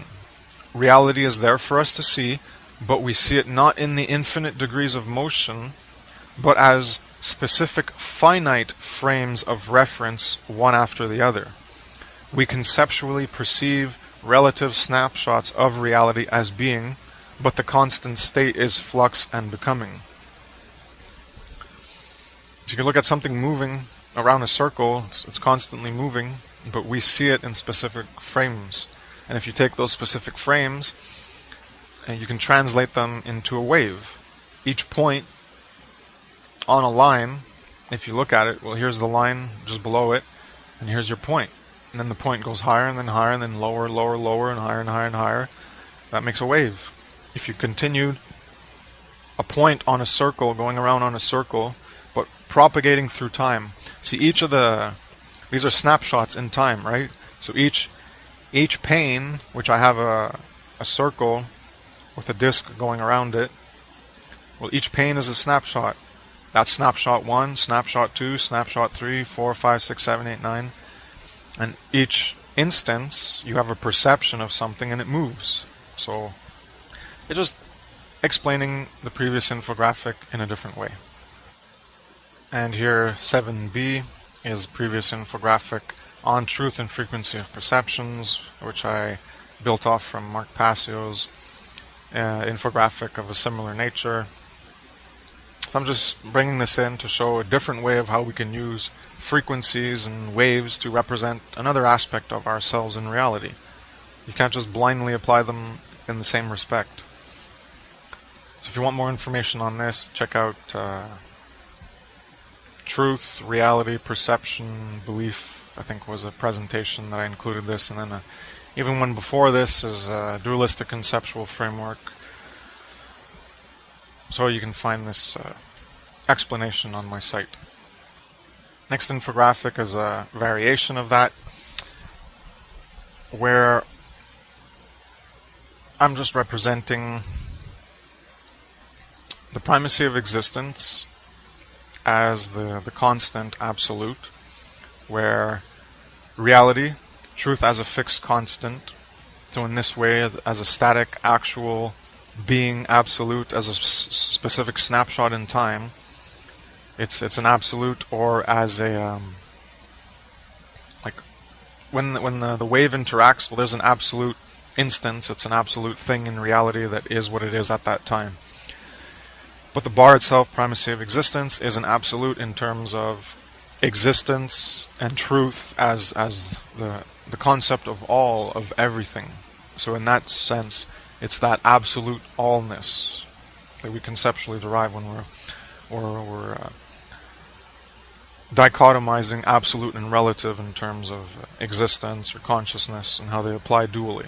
Well, here I'm applying it absolute to existence, and I'm putting relative for consciousness. And the power of consciousness as a variable frequency, dynamic potential becoming relative. So consciousness is the variable frequency, and reality, truth, is the fixed constant that we interact with. So life is consciousness becoming the being of existence. So our consciousness is becoming the being of existence, the being of truth that we create into reality. So we're creating into reality, we're creating the reality that we're going to live in. So we're becoming the being of the existence we're creating. And I'm not talking about objective existence. I'm talking about the existence, the reality, the human world, the human existence that we've created that wouldn't be here without humans. All this human world that we've created. We can modify that and become that new existence. Anyways, that might be a little too confusing, but the consciousness, the purpose in life of consciousness is becoming the being of existence. Rather than just having a becoming in your mind and not being that becoming in existence, well, you got to bring it into existence. Take that becoming consciousness into the being of existence. You are the power of consciousness, the wave potential of becoming. You are relative and dynamic, generating, manifesting, and creating the possible truth level 2 into the absolute primacy of existence, reality truth level 1. So reality is absolute, but it's relative because it's shifting in time. Consciousness is relative because it's relative. You're always changing in consciousness. It's always relative to what's currently in existence as an absolute.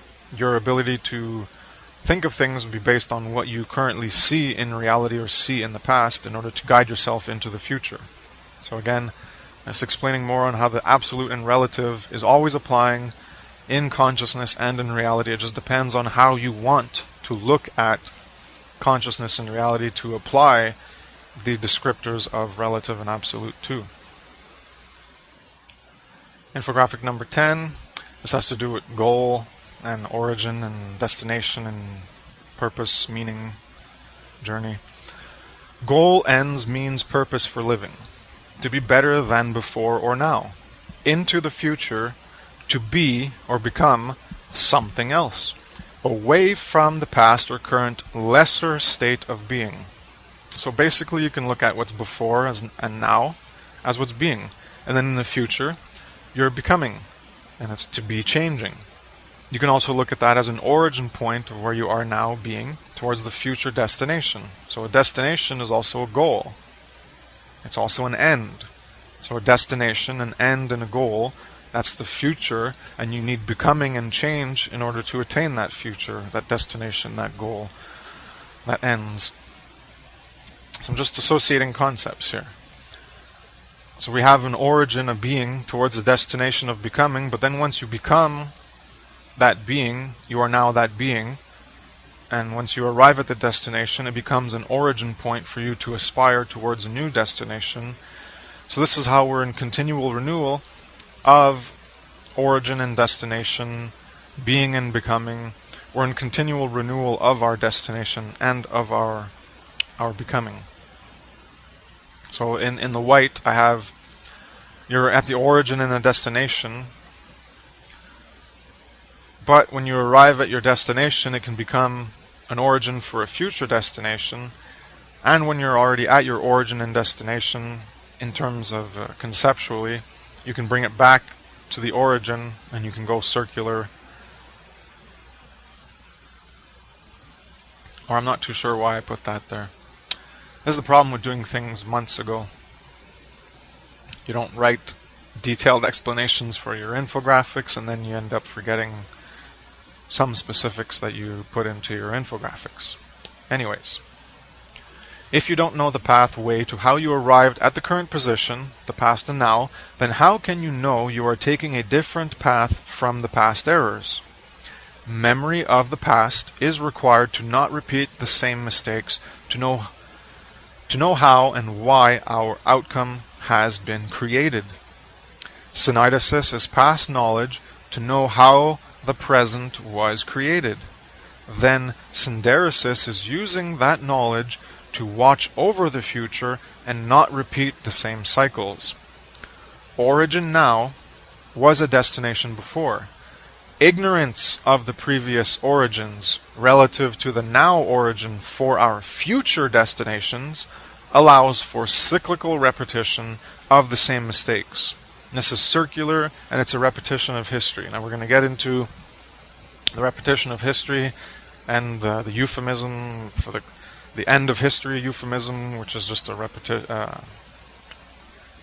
It's a euphemism for the repetition of history, just going into circular movements where you don't learn from your past because you're kept ignorant of it, and you're kept ignorant of your capacities and consciousness and how to improve your life, and you just keep repeating the same circle, which is what we're doing now essentially, which is what I've talked about on the hamster wheel of life. I have infographics on that. Basically, you're born, then you survive, and you procreate, and then if you get past that level of existence, and you get past your level of survival and procreation, then you can focus on enjoying life. Because that's what people focus on, is enjoying life. After they're born, and they're surviving for many years, parents in high school, then they procreate to perpetuate their species, but they're not actually changing anything, because then they focus on just enjoying life. They're not even focused on improving things, focused on the negative, analyzing the negative, understanding the negative, to get rid of the negative. They're focused on avoiding the negative through a positivity mask, a feel-good infatuation with the positive. So they never actually improve their lives, really. They just keep going around in circular hamster wheels, circular bubbles of perception, where you're born, you survive, you procreate, then you enjoy life and live life, and then you die. And then your kids do the same, and everything keeps going along the same pattern. And here and there, once in a while, you have some people who aspire towards truth and morality, who put that as essential importance in their life and work towards it and put books out and release material and try to gain an understanding of that.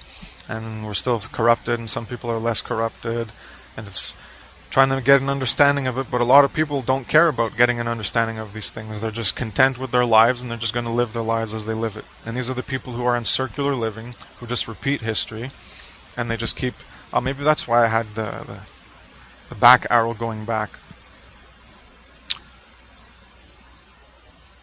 If you don't learn from your past, if you're at your destination or at your origin, and you don't learn about your previous origin, which led to the origin you are now, which was previously a destination from that previous origin, then what you're going to end up having is your destination is going to lead you back to the origin, because you're not actually changing anything, even though you think you're changing something, because you're just repeating the same history.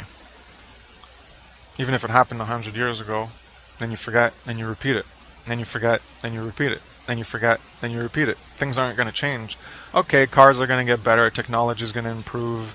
You know, this is what I'm talking about. The world of appearances is going to change.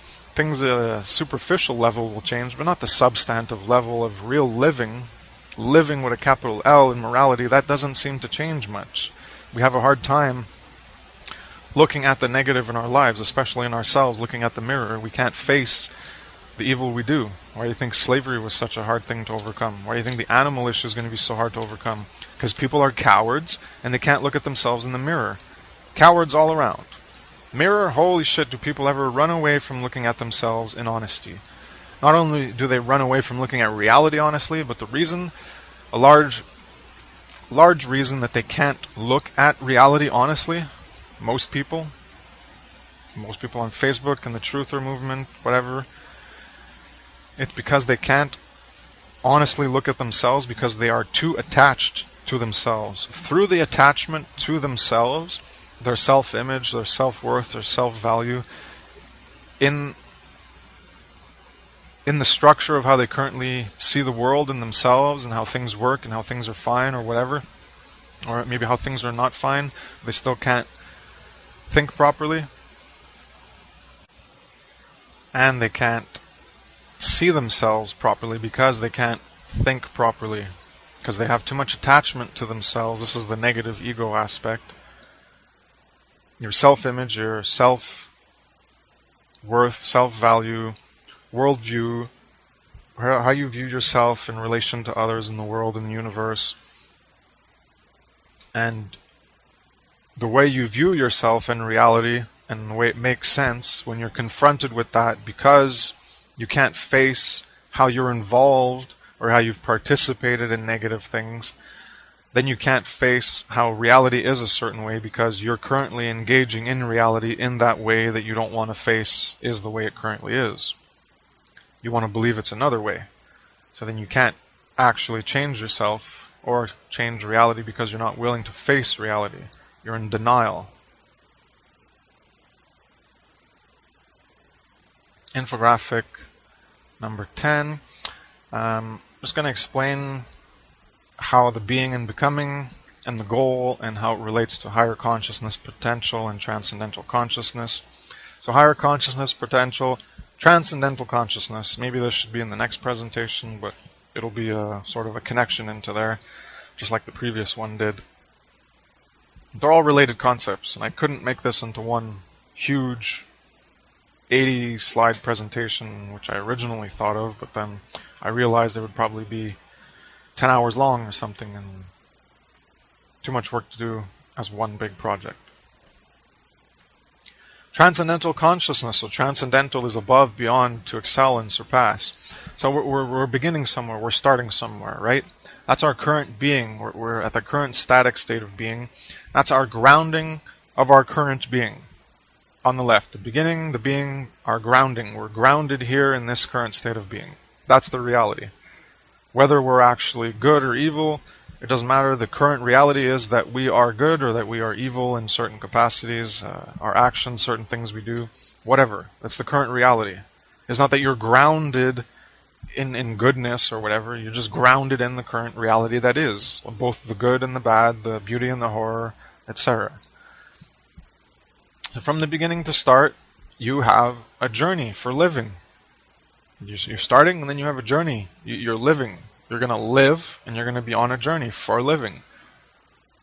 That's where you have a means, a meaning, and a purpose. And you're trying to achieve a goal and an end. That's your objective, right? You have a beginning, and then you have your journey and your living. You have a means and meaning and purpose for living in a journey in order to attain an objective, which is your goal, your end. That's from going from being to becoming to being again. I'm just explaining being and becoming to being and how this is a part of reality. So this is the grounding of our current being. But in becoming, in dynamic, in journey and living, means, meaning, and purpose, well, what is the meaning and purpose? What are we trying to get towards? What is this journey and living, becoming? What does this all relate to in terms of higher consciousness potential and transcendental consciousness? What am I getting at here? Well, it's the road to being something more or less, higher or lower. Or no road, becoming what you already are. So the persistence of a state of being, becoming more of what you already are, or the potential, a potential of a plus or minus of good or evil, and the potential of becoming more of that good or less of that good, or becoming more of that evil or less of that evil. So the transcendental consciousness is this capacity within ourselves to go above, beyond, excel, and surpass. Now, by default, I will always be using this in a positive capacity. To go above, beyond, excel, and surpass, for me that always has positive connotations, so I'll be automatically associating with the aspiration towards morality, truth, good, right, etc. But you can go above, beyond, excel, and surpass your current state of evil and become surpassing in evil, excelling in evil, beyond evil, above that lower state of evil to a higher state of evil. So that's not what I'm talking about. But in terms of a journey and living, a means, purpose, you can set yourself to be more evil, and that's your objective, that's your goal, that's your end.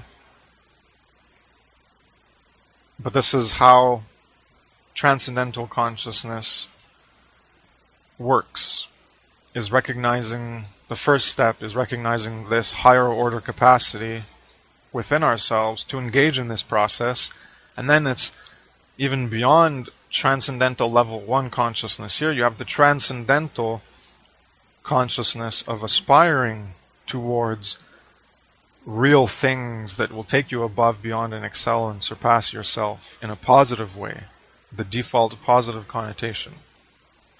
That's the default one that I'm associating with this process of transcendental consciousness, is recognizing that power you have, but using it for the good. That's the real transcendental consciousness. If you were to say someone has transcendental consciousness who understands this transcendental process of consciousness, but uses it to transcend towards the evil, well, I would say, in my definitions, that is not transcendental consciousness as a positive. It's transcendental consciousness power being used to descend to a lower state of consciousness. Because this all has to do with higher consciousness potential, higher, truer, realer living as an aspiration to that moral truth level 2 absolute potential ideal that we aspire towards. So never is it going to be, for me, transcendental consciousness as something to higher and better to surpass. It's never going to be a negative. But in terms of the power to use transcendental consciousness as opposed to not even engaging in life in this way, even in an evil way, if you're just going to be a static wheel and not change, well then you're not even using transcendental consciousness.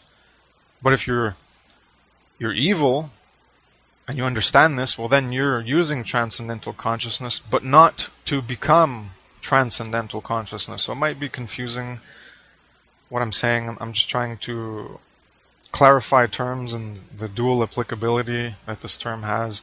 One is in terms of a higher, real higher consciousness potential towards truth and morality, and the other one is simply the potential you have to engage in that transcendental consciousness by being a higher order consciousness who has that transcendental consciousness capacity within you. So you're a higher order consciousness and you have this transcendental consciousness potential, higher consciousness capacity within you, but you're not using it.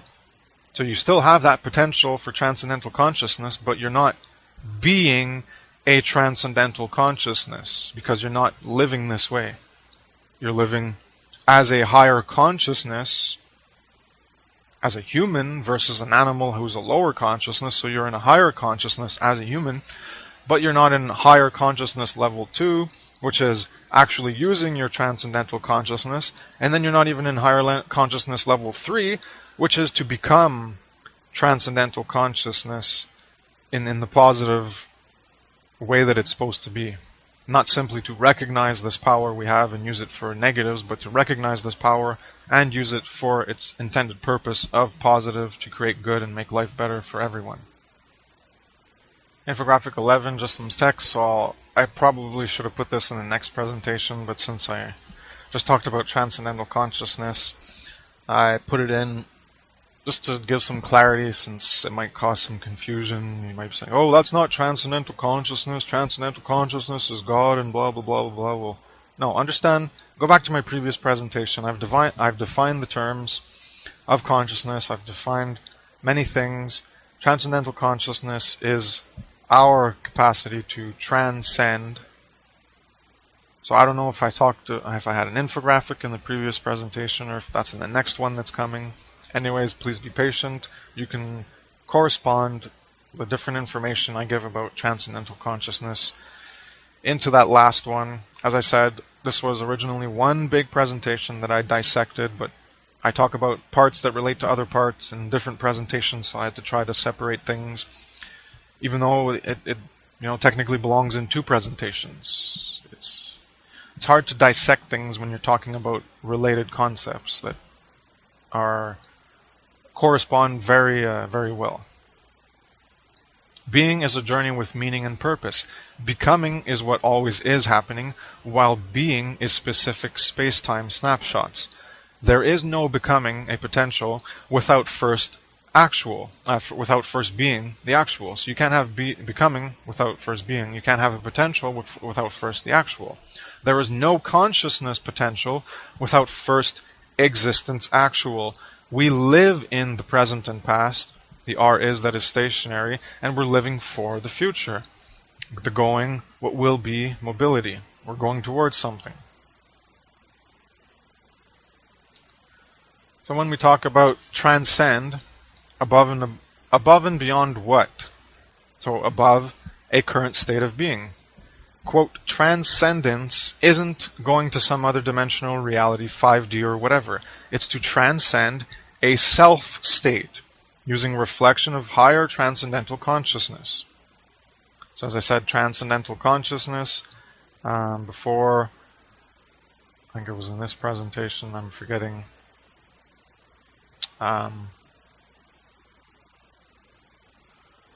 Sorry, it was the quote on Heidegger. More consciousness is less being. So the higher consciousness has to do with that self-reflection, self-analysis, contemplation aspect of our consciousness to reflect upon ourself, our current state. And we can transcend it. So again, transcend towards the positive. So you can use this transcendental consciousness, self-reflective capacity, which most people don't use, which is why they're a higher order consciousness being, but they're not in transcendental consciousness. They're not using transcendental consciousness to be transcendental consciousness. They're just higher order consciousness who are failing to use the power of transcendental consciousness. But there are people who use the power of transcendental consciousness, and they're going to change their current state of being towards something worse, towards more evil, creating more evil in the world. To climb beyond the current state of being to a potential becoming from higher consciousness, brought back down to the ground of being. That's what I'm talking about. It's to go beyond, to climb beyond the current state of being to a potential becoming from higher consciousness, brought back down to the ground of being. Becoming aware of this potential, becoming aware of this power of consciousness potential to transcend and overcome ourselves is the apotheosis of recognizing our God, creator, generator, manifester powers to change our way of being in reality. Transcending the current condition with transcendental consciousness. Non-higher order consciousness stays as it is, always becoming what they already are, not a higher order imagination potential to change and affect reality in greater degrees. So, non-human animals, they just stay as they are. They don't have the power to create a whole different animal world like we have the human world we've created. We have that power to do that. They don't have that great power. So they're just becoming what they already are. They're not a higher order imagination potential to change and affect reality in greater degrees. They change and affect reality in the lower degrees that they can. But we have higher capacity to affect reality in greater degrees. We can affect it in greater degrees of evil or greater degrees of good. That's the danger of our consciousness. We have a lot of power. That's the great responsibility we have that we're failing to recognize. The lower can affect externally. So animals affect externally. They can affect the world in lower degrees. While the higher changes internally in consciousness, self-awareness, reflection, contemplation, etc., to then affect externally. So, even as a human, you can be not operating within the higher transcendental capacities to reflect upon yourself and reality, gain self-awareness, self-knowledge, know thyself, contemplate, and then affect reality externally as a reflection of the changes you've brought upon yourself. You can avoid all of that and be a static cog in the wheel, just repeating things as a lower consciousness being. Within the higher order consciousness of humans, there's still the lower order consciousness, where you're just affecting things externally. You're just living a life and making changes in the world, but you're not really changing yourself. You're not evolving yourself internally to then affect externally.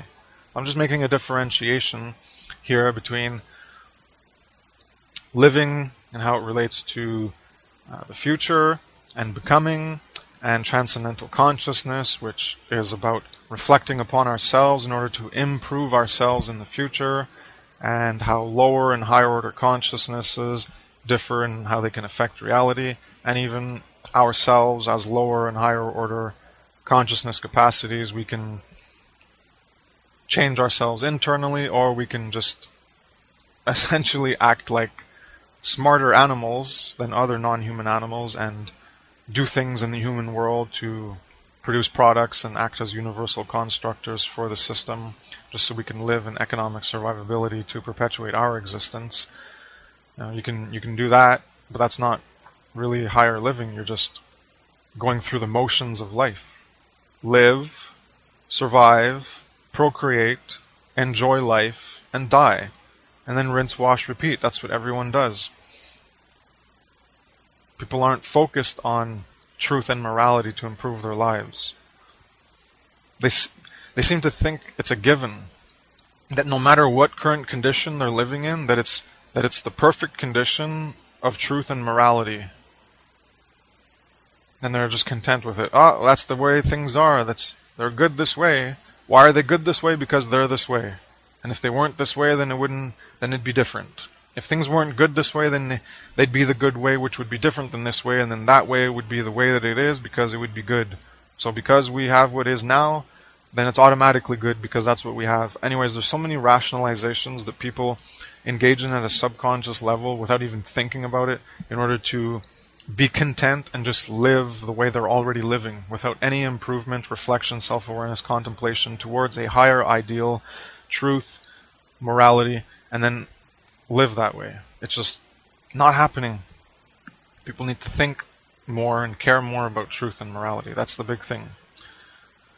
The truth virus is truth itself, to get people to care about truth, and then the virus of learning and evolution will eventually grow if they can care for truth. That's what's really needed. Infographic number 12 and 1314 are going to be splits of each side with some text just to give some more explanation. So existence is the primacy to be. It's what stays. It's what always is. Whatever is, and that's what's currently there. That's what's staying. Unless it changes, then it doesn't stay. So existence is primacy to be. It's what's currently there. It stays. If there's nothing acting on primacy of existence, it stays. If there were no forces in existence, creating erosion, and a rock would just stay as a rock. It would never change. It would just stay as a rock. But there's other forces other than consciousness acting in the universe that affects change. So in existence, we have present, being, stillness, static, actual. There's no change, it's just sameness. Is this living? With a capital L, real living as I've described, in consciousness, self-transformation, apotheosis, or even living at all, even if you're not engaging in self-correction, self-renewal of yourself. Is this even living? To be present in the stillness of being as the real living is the goal here? To just be present in the stillness of being? Like a lot of new age bullshit, pseudo-spirituality. Oh, the pure stillness and the pure being, you got to be in the pure being, going to meditate and all this bullshit. Is that really what they think real living is? The goal to be here? Just to feel good all the time and just be in the stillness of being? Static, unchanging? No, that's being dead. You're unconscious in that state. You're not living. You're just being what you are. There's no improvement to the future. You use that as a state to gain relaxation and calmness in the hectic aspects of your life so that you can feel good, be more comfortable, have less stress, calm yourself. On the right side, we have the dichotomy here, the duality. Consciousness as the primacy to be. Existence as the primacy to be relates to consciousness as the power to become, to change. Go back to the previous presentation on consciousness and truth. I deal with it there. And I also deal with it in consciousness and causality, part 1 and 2. So consciousness, power to become and change, requires the future, becoming, movement. It's dynamic. It's where the potential is. Now this is not no change in sameness. This is transform. This is change. This is alchemy. This is where real living is. Okay? Consciousness, the power to become, future, becoming, movement, dynamic, potential. Transform, change, alchemy. This is the goal and purpose and meaning for developing apotheosis, higher living. The goal, meaning, and purpose towards the good as the truth. To transform, change, and alchemy, the future becoming movement towards the good as the truth. That's the higher living. When you put that goal and purpose and meaning in your life, the higher living, to transform yourself into that God, creator, generator, manifester of creating, generating, manifesting as a God, to create that truth into reality. When you do that, then you're going to be living for a higher aspiration. That's when you're in the power of apotheosis, of becoming a God yourself, of controlling your own life and transforming yourself rather than be controlled by outside subconscious influences that you're not aware of that are shaping you and transforming you and changing you and guiding you along pre-selected channels and avenues in life, certain career paths and choices and ways of living. It's all structured and programmed. It's not real. It's static. It's fake. And this ties into substance versus appearance. The appearance and the false images and the bullshit of society versus substantive, authentic living. When you become a God unto yourself, a creator, generator, manifester of your potential to envision a better way of living, and you try to actualize that, you're becoming a God. That's your higher living.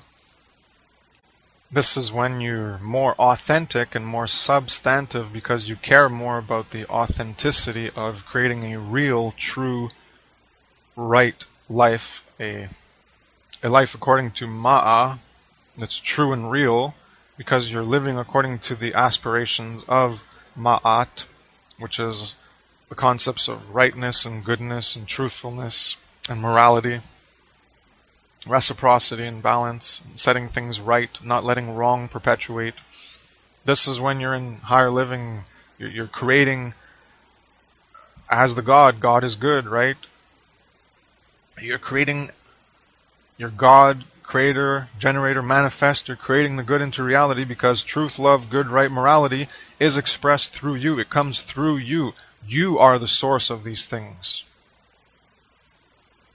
I've been trying to get at this in all my previous presentations. All this information is trying to give you the necessary components for you to accept what I'm going to be telling you in this presentation and the next one that's coming about transcendental consciousness and externalizing ourselves and where the real power comes from you and not some imagined external force.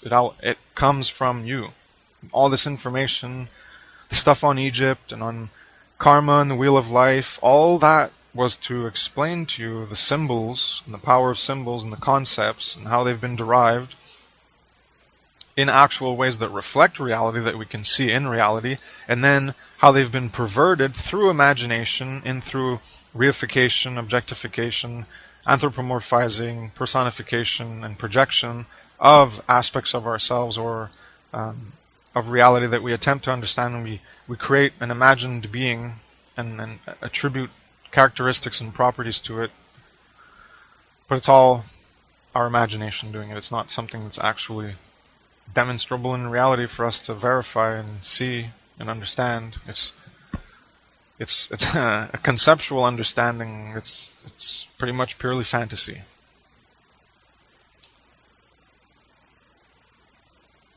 So the apotheosis of higher living is where you're living in paradise. Heaven, right? Paradise is heaven. If you're living in paradise, you have no worries. Everything is easy and comfortable. It's the no worries of the eternal good. If you're living in a paradise and no worries, it's not because there's immorality and there's evil present. It's because it's an eternal good. Right? Eternal good, paradise, heaven.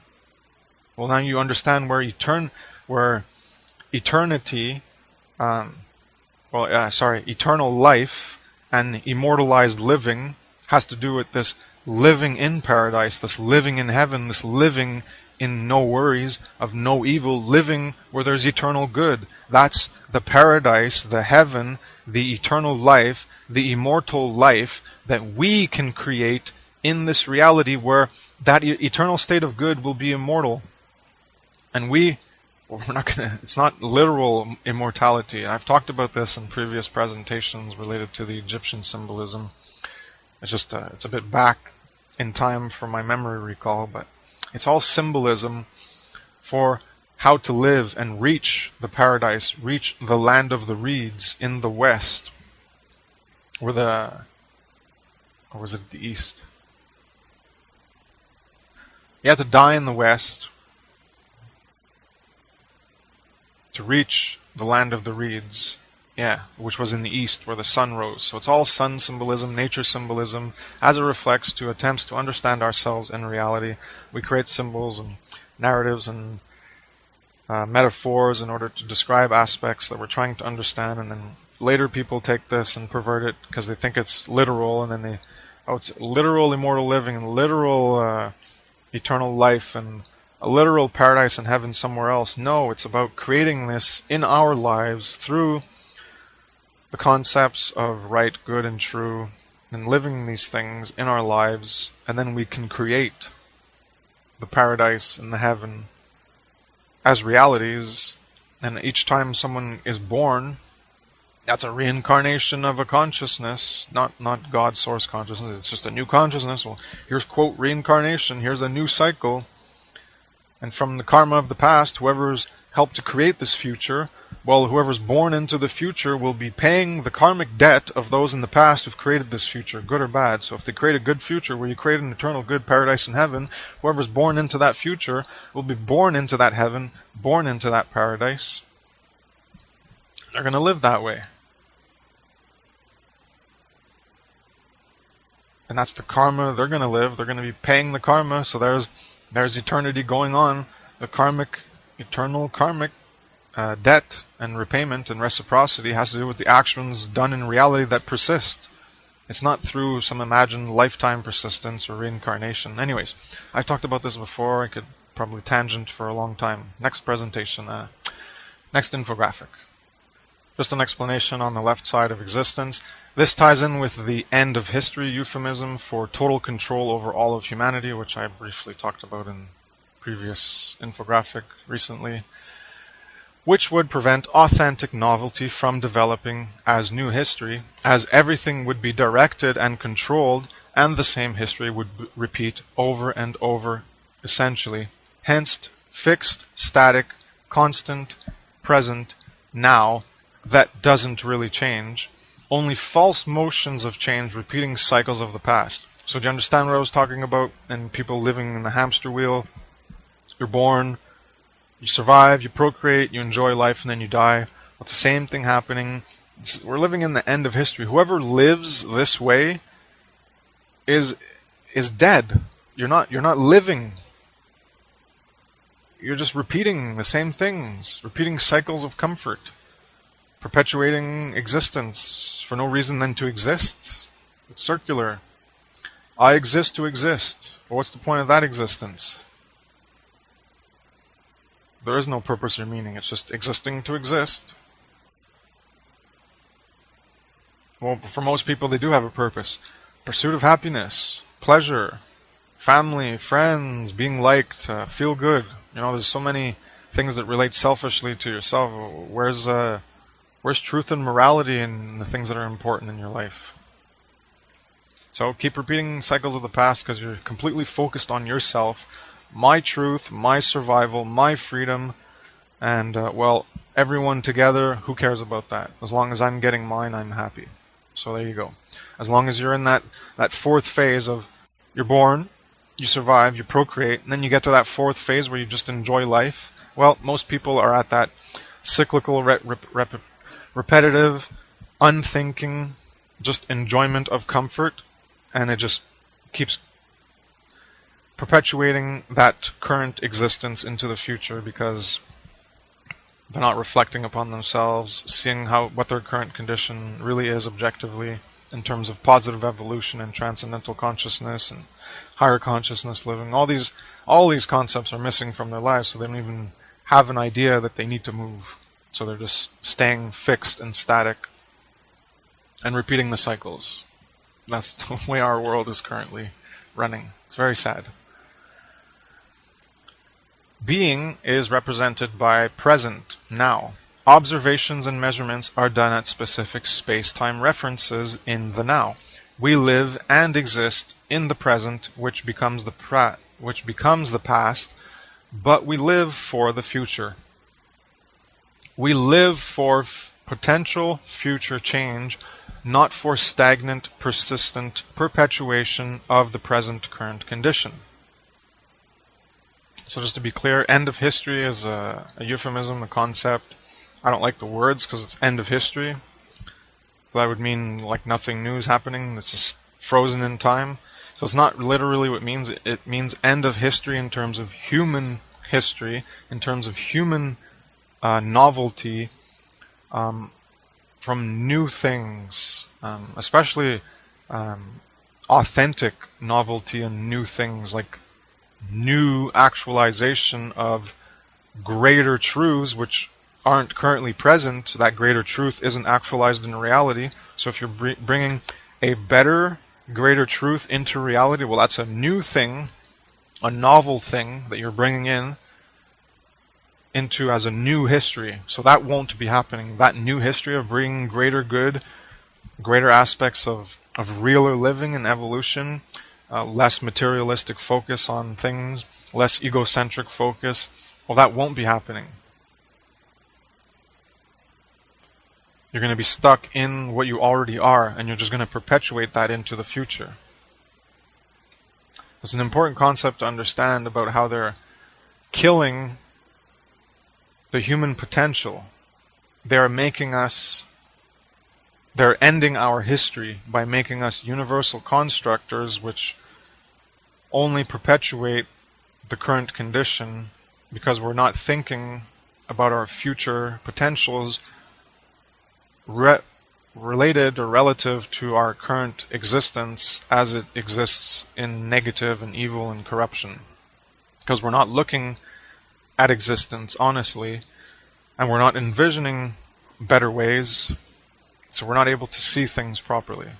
We're going to keep repeating and repeating and repeating until we decide to think better and think for ourselves and stop believing what other people tell us, both in politicians and in the alternative news movement, alternative information, New Age and everything. You can't just believe what you're told. This is the second part, infographic 14. Our purpose, meaning, and goal is to change, transform, and evolve ourselves towards the better, truer, realer, higher self we can potentially be. You consciousness as the power to develop and evolve. The present is always becoming the future, and the past formerly was the present. The past comes from the present, and the present comes from the future movement. Because we're moving towards the future, and that future is what becomes the present, and then the present becomes the past. That's why I said this before, but this is the movement, the arrows, so you can visualize it. This is the way it goes. The now present actual was the potential from the future. The present becomes the future relative to the previous present that became the past. So as things change, the reference for previous things that existed changes as well. Life of a truer self is change towards the better. Infographic 15. Here's more on living for the future. Becoming is not about doing something all the time. It's not about, quote, doing things externally like adventures, having fun, or working, keeping busy, entertainment, pleasures, etc. Because a lot of people are stuck in the corporate culture of working. You know, a lot of people from the 50s, you got to work to provide for your family. That means you're a good father if you work. It doesn't matter if you don't see your son or spend time. You're working and you're providing for the survival of your family. So that's what's important in life. Or people, I gotta follow my bliss and go on adventures and enjoy life. These are all doing things, and people think that this doing things is the part of life that matters. Some people are focused on entertainment, entertainment is a pleasure, but some people are focusing on physical pleasures, derivation, obsessed with sex or drugs or other. You could be obsessed with meditation and other things that provide you feel good. So it's about doing inner work in consciousness. That's what becoming is about when we're talking about doing something. It's not about doing something externally. It's about doing something internally in your consciousness. The inner work in consciousness. Not about movement externally. Yes, you need to exercise to keep your body in shape and be in good health, but it's not about doing things externally. It's not about movement externally. When we're talking about this being and becoming and higher living and higher life, realer life, truer life, transcendental living, transcendental consciousness for living. It's about the movement required for effortless external change towards the better. Because when you change internally, that's when you're going to be able to change things externally effortlessly. because you'll understand what needs to be done. You're not going to be working against the current. Oh, I'm going to change this. Oh, it's taking so much energy and effort to change this. Yeah, because you're not doing it right, because you don't have an accurate knowledge of the present and the past in order to understand how to effectively change things. You need the root causal factors, the why, to empower you into a position of effectively changing things. So the movement internally is how you then can create an effortless external change towards the better. Because if you're trying to create the change towards the better without changing internally, it won't work. The inner work is not to achieve enjoyment in life, but to actualize the right, good, and truth. So everyone who has, people I've lived with, New Agers, oh, I'm perfect, my life's perfect, because they were all against change. They were against facing the mirror and facing how they were corrupted, facing how they were doing negative things. So they loved the New Age stuff and the pleasure trap, and it was all, oh, well, I'm perfect. But then in another breath they would say, oh, well, perfection's impossible. But whenever it would come to the subject of self-improvement,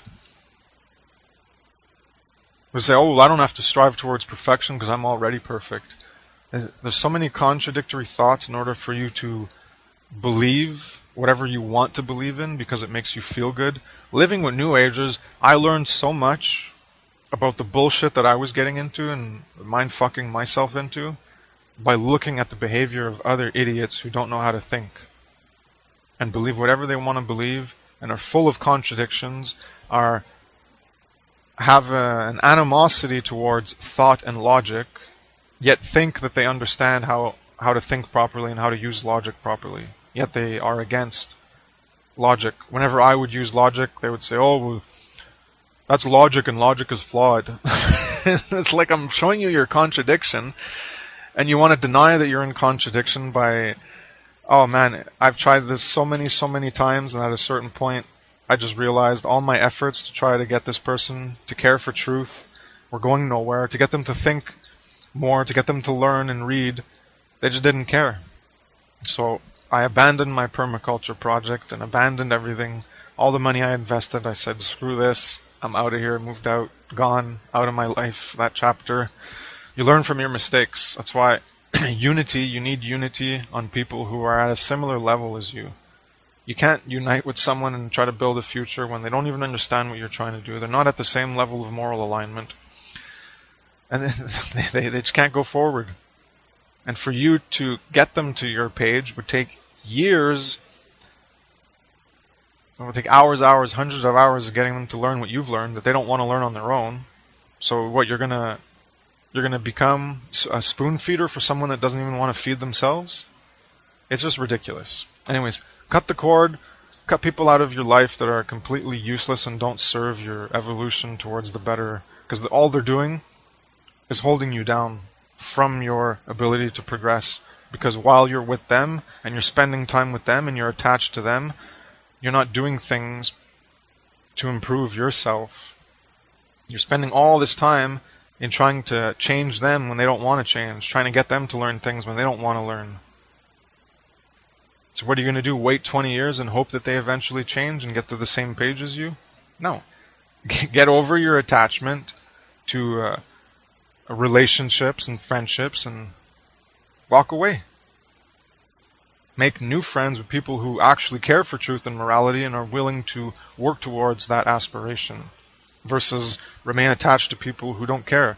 Your brother, sister, mother, parents, children, if they don't care about it, they're still blood relatives, in your family. But as for the higher living and evolution and consciousness, they don't give a shit about any of that. So find people who do. Don't stay united with people just because you have some delusional attachment and sense of loyalty, blind trust, loyalty, and faith because this illusory family care. Oh, well, family comes first, not the truth. My attachment to my relationships to my family come truth. I can't speak the truth. I can't live in truth because they're contrary to the truth. If people don't want to go forward with you, then you're going to hold yourself back to stay with them. Go ahead and interact with them. Have conversations. I'm talking about true living. If you're going to live with someone, you're living together to the same goals, the same objective, the same ends. So if you're not living the same way, the means and the journey and what you're doing to achieve that, then you're not going to achieve the same goal, and they're going to be working against you because you're too attached to friendships and relationships to let go and find something better so that you can create better. Or even if you do it alone, do it alone. People are so afraid of being alone. Anyways, enough of that rant. I didn't even talk about the infographic yet. Continuing. You can't change the past or the present that becomes the past. You can only change the future.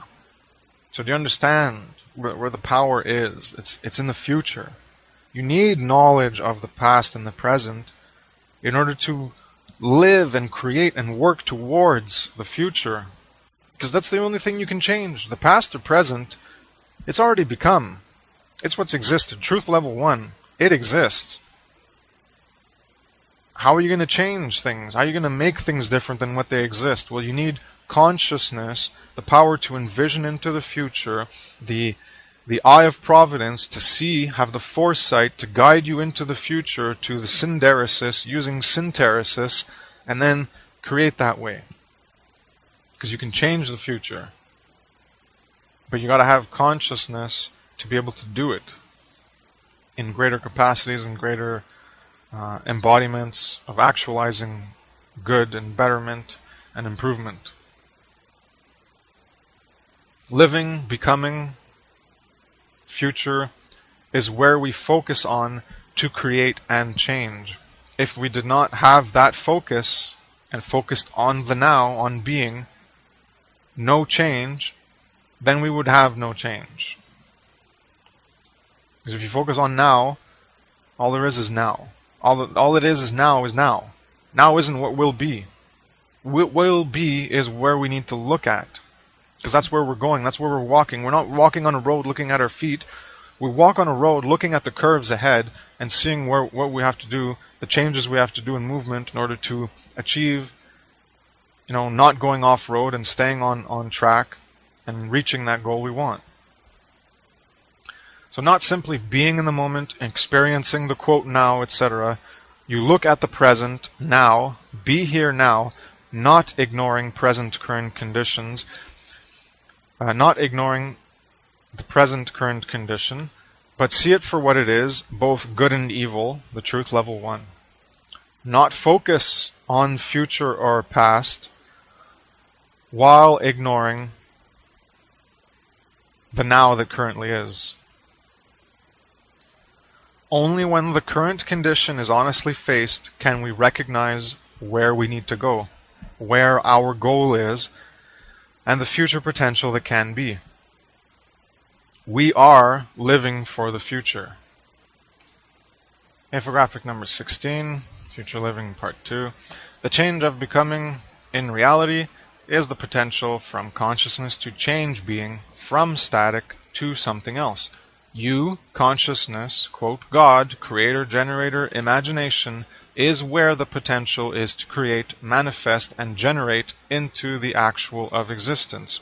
If you do not affect change, remain static, fixed, stagnant, entropic, then you are not becoming something willful, but unconsciously being affected toward change of another consciousness's will. This is what I was saying before about if you're not aspiring to actually live and evolve and improve and better yourselves, then you're essentially dead and you're unconscious. Because you're being influenced to change and you're being influenced to be someone, but not through your own cognitive capacities as fully as you can, but through the influences of beliefs and concepts that other people inculcate and invoke into your consciousness that you then accept. Falsity level 2 potential is not real, true, high living, but false and unreal. So that's why when you aspire to create something, even if you create something using your capacity, a higher order consciousness, transcendental consciousness, but to create evil, well, it's not real. You're not in transcendental consciousness because you're creating unreal things. You're creating an unreality. Only truth level 2 potential is truer, realer, higher living. generating from the falsity level 2 potential is a form of becoming, but not a positive form. Imagination to produce potential. Imagination to produce potential NB through becoming. So that's what we're talking about. It's imagination to produce potential and be, but to be it, you need to use becoming to become that being. And that's the power of the potential in consciousness. What is present now has a presence and exists in existence. Now, presence, being, is temporal, a static, fixed, temporal state in dynamic flux movement of time. Time forwards progression is real living. Static now, that persists, not changing, is not evolution change, and not real living. Living is about becoming a truer, realer, higher self, comparatively and contrarily to the falser, unrealer, lower self. Evolution, change, betterment, etc. is purpose, meaning, becoming, towards the goal of being better, ad infinitum. Infographic 17, Living for the Future 3. Future conceptualization has negatives: obsession over the future in anxiety, and of living for the afterlife, another dimension, ascension, etc. The positive side is the future aspiration, truth level 2, that we can manifest, and not simply focusing on the present now, truth level 1. Quote, be here now is not simply to, quote, be in the now, to still and quiet the mind, and experience life, the adventure, enjoyment, comfort, without thinking of the past or future. Be here now is about being here in this reality now for your source point of where to go in the future. Remember, origin and destination, your source, your origin is here and now, and that's where you go into the future. And then a year from now, well, your source point will be a year from now, and then that's going towards the future. Be here now, here in this reality now, for your source point of where to go into the future, and not focus on another plane of being, nor another time, but here now in this life. Living for the future without proper understanding of now cannot create the future you think, because the chain from grounding of reality to the future is not real, but imaginary in some false understanding of reality. Therefore, a false future will be created. Only the power of understanding the root causal factors, the why of our current condition, will allow transcendence of the present current condition now as a static state of being we are stuck in. Also, notice the enjoyment is in the journey, becoming, trying to actualize a goal, working on it. When the goal becomes a part of being, when you actualize a goal you had, when you've succeeded, the enthusiasm is somewhat gone. You might have it for a little period at first, but then after a while, the project is accomplished, it's complete. Once completed, the sense of accomplishment, you have this sense of accomplishment, but the novelty fades of trying to create this something new, and then you tire of that new thing you accomplished. This seems to be hardwired into human living, to strive and achieve, and then to strive more. So you strive for something, and then you achieve it. But then once you've achieved it, you've accomplished it. So you're no longer striving to accomplish something because you have accomplished it. So now you need to strive to accomplish something else. So this is being and becoming, to be and become, be and become, be and become, to strive and achieve, and strive and achieve. Well, I guess it'd be striving is the becoming, and the achieve is the being. So you just need to inverse it. So to strive, become, and then achieve and be. To strive, become, and then achieve and be. This is how we do things. I just wanted to add that as a correspondence you can relate to in regular life. Infographic 19. about future movement. Movement is involved in becoming. The future involves movement to get there. When driving, the focus is not where you have been, but where you are, and certainly where you are going. If you don't see what is ahead, then you won't be doing much driving. Seeing what is ahead is required, such as a curve in the road, in order to turn and plan for that future that is coming. The present now is always refreshed with the future. If the present wasn't becoming the future, it would remain the static present being. And that's not how things work. That's not reality.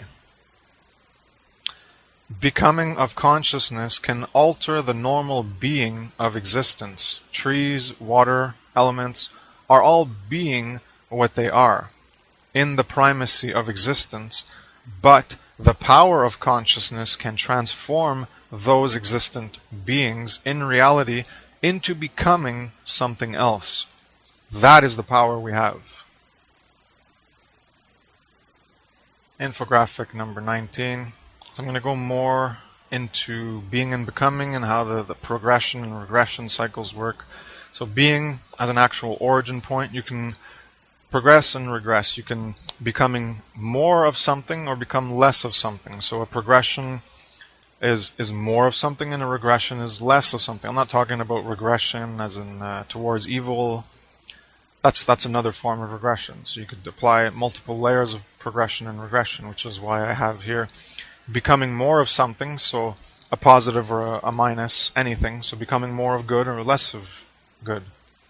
Becoming more of good or more of evil, plus or minus. So you can progress in your progression of becoming something more. That thing, the something, can also be progressive or regressive itself. So you can progress towards the regressive evil, and you can progress towards the progressive good. Contrarily, you can also regress towards the progressive good, so less good, or you can regress towards the regressive evil and have less evil. So you can add things and reduce things from your state of being. So when you add more of something, you're changed the progression from a previous state of being towards some potential something. Example, good or evil. And less is changed the regression from a previous state of being. Example, good or evil. Something plus or minus is progressive or regressive itself, such as good plus or evil minus, which is that something plus or minus. And in the middle, we have being, the actual origin point. And if you stay at that origin point, there's no change. So if you didn't progress to add something more, you didn't regress to remove something to be less, then you have no change. You're neutral, you're static, you're stagnant. There's no further improvements. This is, quote, perfection. This is, quote, absolute. It's only conceptually. This perfection and absolute doesn't exist. You're trying to create an unreality as your state of being. Your being of consciousness, I'm talking about. If you're not looking for improvements, you're stagnating, you already think you're perfection and absolute, then you're not living. You've put yourself into a false reality. You're living in an unreality. You're living as a false self, not authentic, not substantive, and recognizing this authentic power of change we can be. If you think you're perfect and absolute and no further improvements, which is what the person I used to live with has told me, not the absolute part, but so no change, neutral, static, stagnant, no future improvements, perfection, absolute. No becoming as a change, only becoming more of the same to maintain the state. Nothing remains static in time, all changes. That's the reality of how unreal this state of being is. If you don't engage in any change forever, well, that's not reality. Nothing remains static in time, everything changes. So you have to engage in a willful process of evolving your consciousness, or else you're going to be subject to the influences and conditions other people impose upon you, on your consciousness, through the information you receive, the media you intake, all your perceptions and input from reality. They will all affect you and influence you at a non-conscious level, since you're choosing to willfully reject your conscious processing capacities. Here is a torus model that I made in regards to input and output, and which I have shown on the part 1 on reality processing, I think. Yeah, I had a torus model of output from the top going into reality.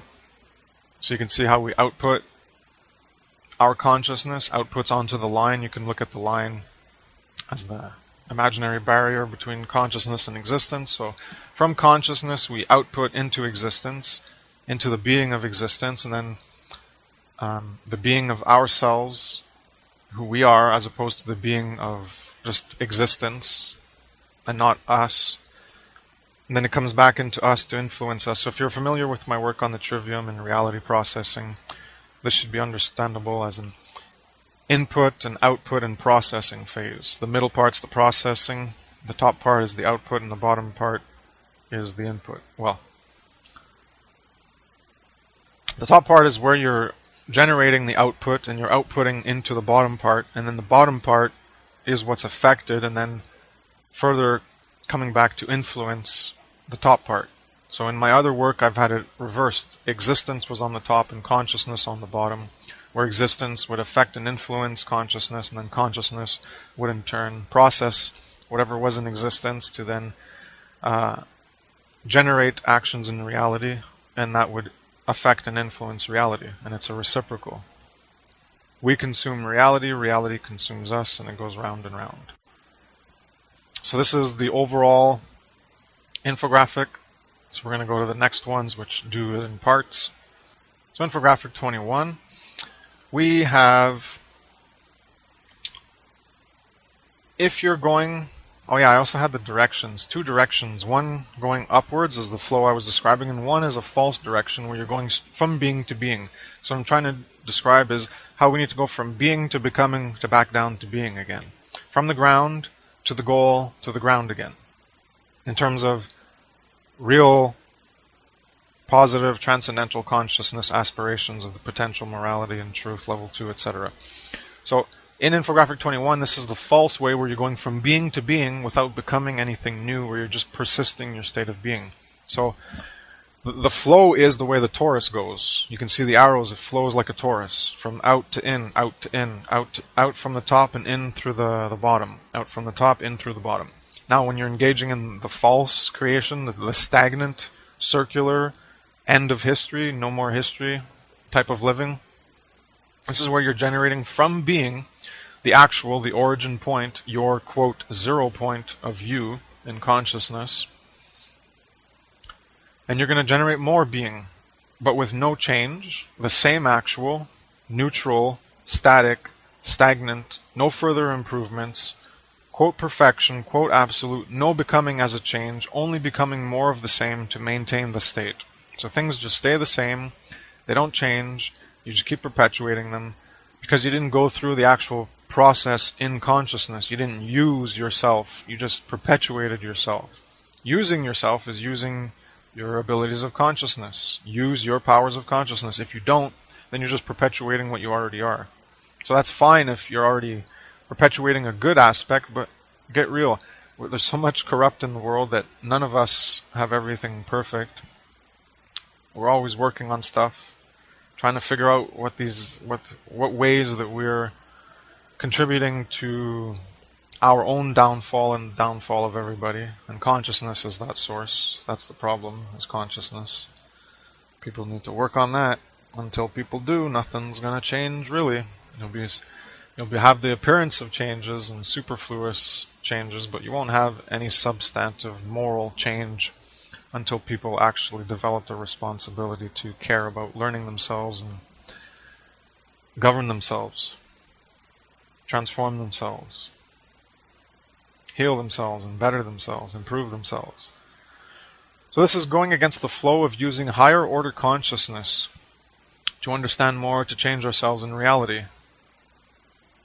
And that is to not change. Being the same, being forever, is not conducive to evolving consciousness. So if you're just being and continuing your being with no change, then you're unconscious and you're dead in terms of consciousness, higher living and real living. You're just living as an animal. You're not living in consciousness. You're unconscious. You have a consciousness, but you're not in higher consciousness living. So you're in higher unconscious living. No, that doesn't make sense. So if there's higher consciousness, lower consciousness is a form of unconsciously living because you're not consciously working towards higher consciousness. What a mouthful. I hope that made sense. Next infographic, now we're going to be doing the real progression, how it's supposed to work. So from your being, your actual origin point, 0 point of view, you can progress towards a progression. So you progress in consciousness towards a change. So that's the first type of progression. You're going up. You're going up towards working on becoming less of something, or you're going up towards working on becoming more of something. So the more of something, something good, something evil. Less of something, something good, something evil. So you're progressing towards a progression to become more, or a regression to become less. Now, once you've chosen, you're progressing in the progression towards becoming more of something. After you realize what you want to become more of, then you can become it. That requires a regression back down to reality from that progression. So from your being, you're progressing upwards to becoming more or less of something. You're going to the becoming. You're progressing towards becoming more or less. And then from that becoming, you have to regress back down to the ground to being. To take that becoming potential and make it an actual being in reality. For you to be that. So you regress from becoming more into being, the changed actual, the progression from a previous state of being towards some potential, something good or evil. So just like the previous flowchart I had made, same type of thing. You progress up towards some potential goal and regress that potential back to the actual ground in reality. That's all. Just the way it works. It goes round and round and round, and then whatever becomes in reality, well, that's what we add in reality, and that can in turn become an input for the current state of existence that will allow us to process in the 0 point of our consciousness and our being. We can process that, and then we can choose to progress towards something more or less again. And this is continual self-renewal. This is how we remake ourselves over and over. This is just another visual symbolic representation using a toroid. I know toroid's big in people who like to think of themselves as spiritual and everything. It's a big thing in all these allegedly alternative energy informations, and how much of that is disinfo and everything. Anyways, the toroid is an important shape. It has importance in our universe and functionality, and this is just symbolic representation about ourselves. I'm using a symbol to represent ourselves through this symbolic representation here. The movement to become something is progression. That something can be a progress plus or a regress minus of a change. This something itself can be a progress or regress, true, false, good or evil. So this is what I've already talked about. So we're progressing up to become something, a goal, a purpose, a meaning, etc., abstracted and imagined from within consciousness. So up there, that's in the consciousness area. Then we are regressing back down to realizing that as a state of being. So in consciousness, becoming, the goal, purpose, meaning, abstracted and imagined from consciousness, and then regressing to realize that potential and make it an actual state of being. I hope that makes sense. The last two infographics are, I guess, similar things. I just reworked it and made I guess I viewed it as an improved infographic for the second part. So more of one polarity, less of the other polarity. We have one polarity on one side, infinite, absolute, pure, right? These are in quotes because they're just conceptual derivations. We have infinite evil, absolute evil, pure evil, perfect evil, or We have all the other polarity: infinite good, absolute good, pure good, perfect good, the whatever. These are just envisioned concepts in our mind that we create because they are polarized, dualistic concepts. They're polar, they don't touch. So you view one as infinite and you view the other as infinite because there are comparative assessments in order to categorize things in reality.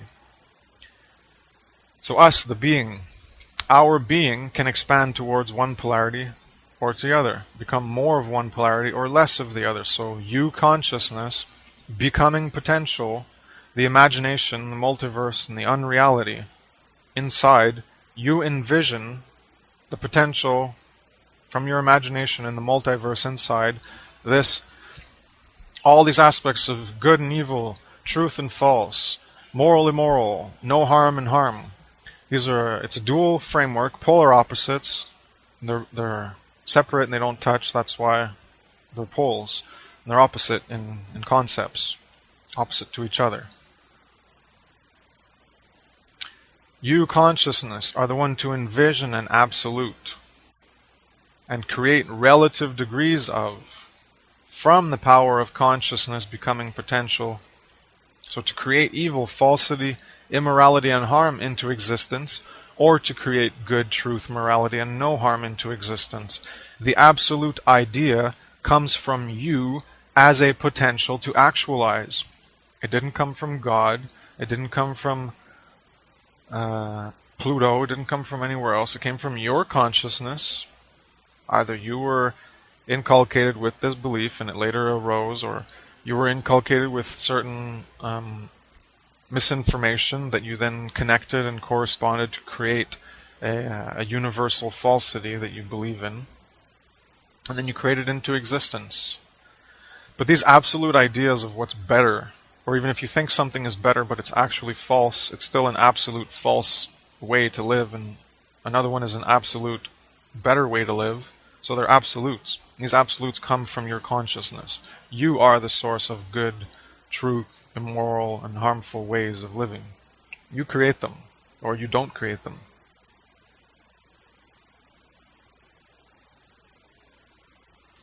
We reference and relate to reality with different concepts and comparisons. Truth, false, good, absolute, relative, dual, polar, same, different, etc. are polar symbols to conceptualize something we envision in consciousness about reality. We have an imagination factory powered by an abstraction engine. We abstract ideas, sometimes as ideals, and believe them to be eternal absolute realities. Last infographic, woohoo, good. So it's the same thing except I simplified it a lot more, visually, less text. So on the left, little negative, we got the infinite, absolute, pure, perfect, evil, false, immoral, harm, with a negative sign at the top because that's the negative side. And the positive side is the infinite, absolute, pure, perfect, the good, true, moral, no harm. So we have again the dichotomy of consciousness and existence, but you as a consciousness being are both in existence and consciousness. You're a consciousness, so you're you consciousness, but you're you consciousness in existence. So I just tried to visualize this as a you body being, right? Because we're talking about being and becoming. Being relates to existence, the actual, what's in reality, and becoming relates to the potential and the ideal and the better way we can create. So there's two things at play. There's the existence, and then there's the being of things that are right now in time, so we can look at it in time as well. Being right now in time versus becoming into the future. Being now and becoming the future. So there's two things at play. Being now and becoming the future, those are two parts of you. You are currently being now, and you have a consciousness in you that can become the future. So this is why I have these two parts. You, consciousness, being, are in green because you're the bridge, you're a part of existence, And your consciousness exists in existence through your physical being. By being in existence, you are there. So from the red to the green, you're in existence, but you're also a consciousness in existence. You're not just an apple in existence or whatever. So it's the same thing as the other one. You're expanding. You, consciousness being, you choose to expand. In your consciousness, you expand one way or the other, and as a result, when you're expanding one way or another, your body, your being, your being, who you're choosing to be right now, what you do as a result of how you change your being in consciousness will affect your being in reality as well. So what you do in existence, the arrows follow that you being into consciousness, you expand one way or the other, and then you take that potential plus or minus, and then it gets actualized into reality. So you're expanding towards the left, and then the arrow down represents actualizing that potential, more or less of one polarity. If you wanted to expand less of it, expand might not be the expand or contract, I guess I should add. You expand or contract in one direction, or expand and contract in the other direction, and then as you increase or reduce the negative, or increase and reduce the positive in your consciousness as your way of being in consciousness, it will reflect into your way of being in reality, and it will affect reality in that way, and other people that come into contact with you. At one level, there is consciousness that can envision the two opposite polar absolutes and possibly become either one. And the other level is existent, persistent being that actualizes the potential from consciousness. You expand your being or contract it towards polar absolutes. The being in body in reality while being consciousness as well. See what I mean? You're being a consciousness, but you're being a body. So there's this linkage between existence that doesn't have consciousness, and then you as an existence that does have consciousness. That's what I was trying to represent here by the threefold and intermingling, overlapping aspects.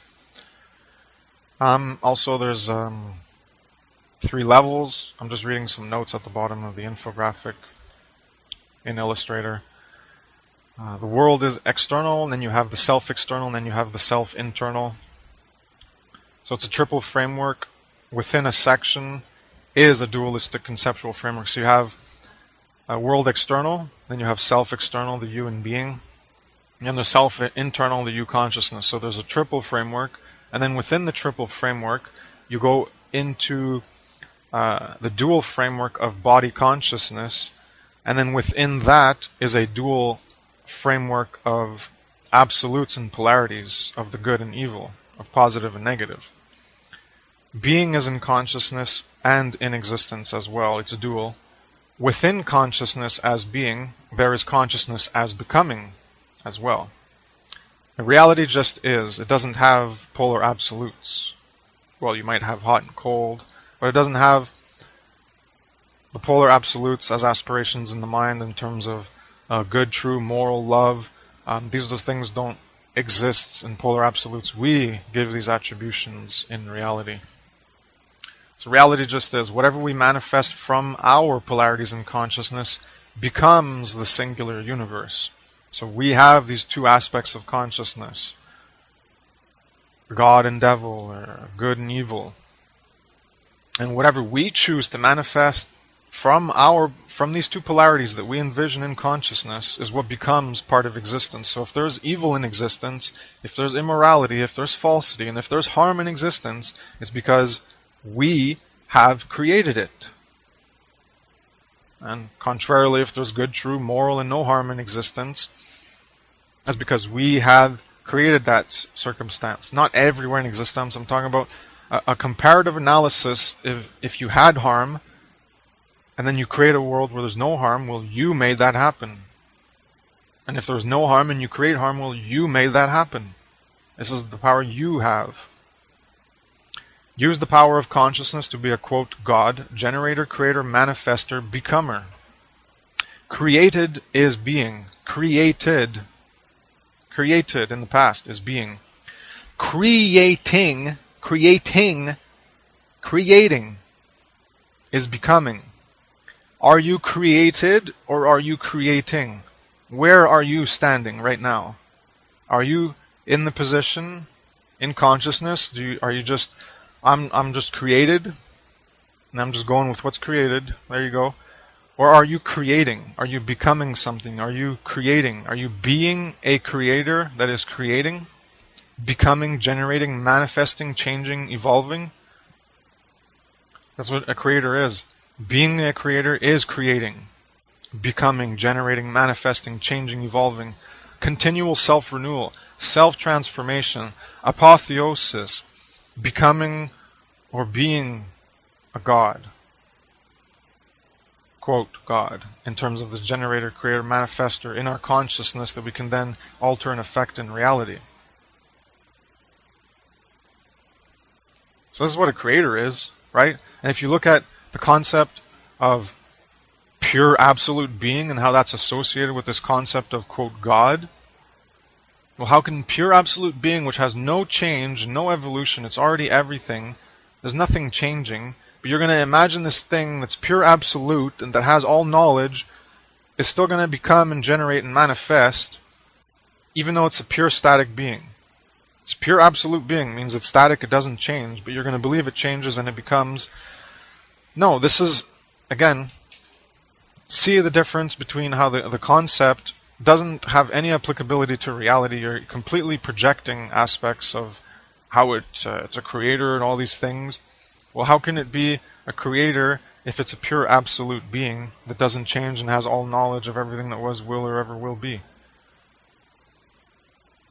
It doesn't make sense. The only way it makes sense, all these terms and all these descriptions, is when you apply them to yourself.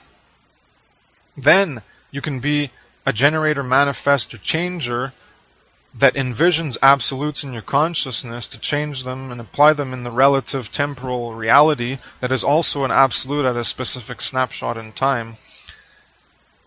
It's all about our power to affect reality and alter it. I don't know if there's a source God. I don't know if there's 10. I don't know if it's an infinite regress. I don't know if it stops at one being. These are ideas we have in consciousness.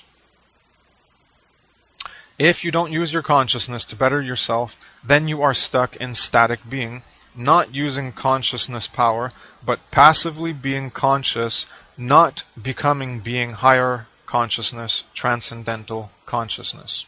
So that is my presentation. Thank you very much for whoever does listen. This one was a lot shorter. I do appreciate anyone who does spend the time to listen to these. I would appreciate comments or discussions if you have any questions or disputes of a valid nature. So thank you very much. Share it if you like it. Have a nice day. Thank you for your time and attention. Take care. Peace.